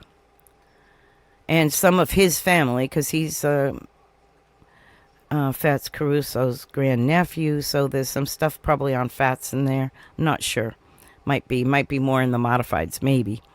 And then this here is my Smokey Unic stuff. I get a lot of good information from watching his stuff. A lot of the good grassroots basics on racing philosophy a lot. I guess is more what I take from that and his innovations. And Racing View All. Okay, let's see. These are the channels that I have at the bottom. Just racers that have started out. I like, all these people. There's so many more I'm going to add. But they're people that are starting out, building their career in real racing right now, or racing as crew members, or many aspects. And then also the Scene Vault, which they do the best history interviews. I learn a lot, and I find out a lot on the Scene Vault. That's one I'm going to click on. It's let's see, all of these to do with all the stories that I was present for some and most sometimes, and other things I didn't know at all about. But I really like it's Steve Wade and Ron Houston. Robert Houston, I believe. Why am I drawing a blank? Ron Houston. I don't know. Houston. Anyway, I'm just such a ding-dong. And, of course, there's all these different things, and they are awesome for research. So, anyway, let's just jump back here to my channel. Think that's all I really had to say. Oh, I will play this on the way out. And after this ends, I will upload this episode that I just recorded, or am recording right now, to this channel. And it'll be right here in an hour or two. Unless I drop dead. Just kidding. Hey God. guys. Quick trip to Daytona. I'm on Smoky Unique Way, which is that road right there. I'm in the park where they have the Smoky Unique Memorial. I stopped by just to see it. It's looking great. Legendary NASCAR mechanic, crew chief, and owner Henry Smoky Unique's famous garage stood just south of this spot from 1947 to 2001. He was a self-taught mechanical genius who excelled in all forms of auto racing, winning the Daytona 500 in 1961 and 62, the Indianapolis 500 in 1960, the innovations and designs Smoky invented here, improved vehicles, performance of race cars, passenger vehicles over several decades. The last remnant of the garage burned in 2011, memorialized in conjunction with the city of Holly Hill, Florida, and concept by members of the Motor Racing Heritage Association. And if you step right here, you can actually see the entrance down there where the driveway was, and a little bit of the foundation I hear is over there. I'm not gonna go mess and trespass and all that, but that's a little bit about Smoky's. Best damn garage in town was right here.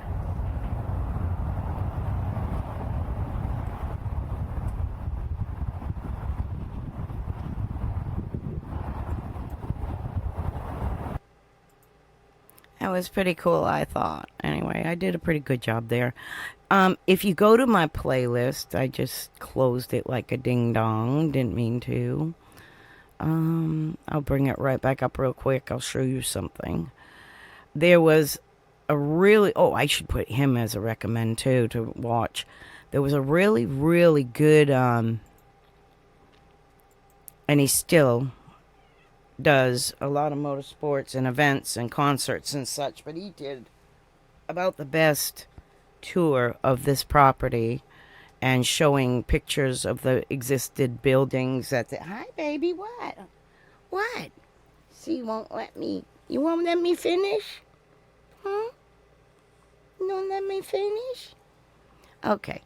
Wait. You can wait. Here, you got a little food. There you go.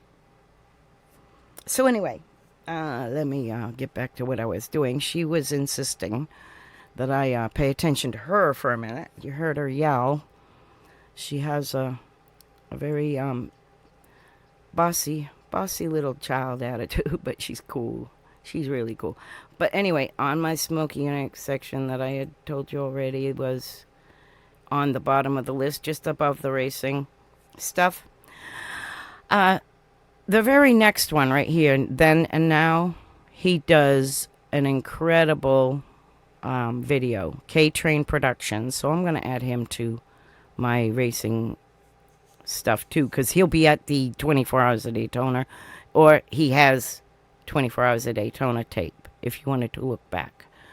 So those are some of my places I go on a pretty regular basis. So anyway, yeah, right there, that's me. And just in the recent, I changed from my regular name to Miss T Motorsports just for a little bit of anonymity, because I am a girl. Anyway, I will talk to you all soon. And I really appreciate you coming by. Hi. I really appreciate you watching videos with me. And I sat on my cord and almost stripped this off my head. I don't need that. I'm not listening to nothing but me. Anyway, love y'all. Subscribe to my motorsports channel if you want to. Or watch my stuff later. Comment if you like it. And I don't do it for anything other than fun. And I don't want my stories to be lost. And racing stories to be remembered by future racers and to people that it's like you can't hang up, right? No, it's I'm awful. I don't want the stories lost, and I was there to witness a lot of them, so yeah, I appreciate you watching it and hanging out. I'll talk to you later. Bye.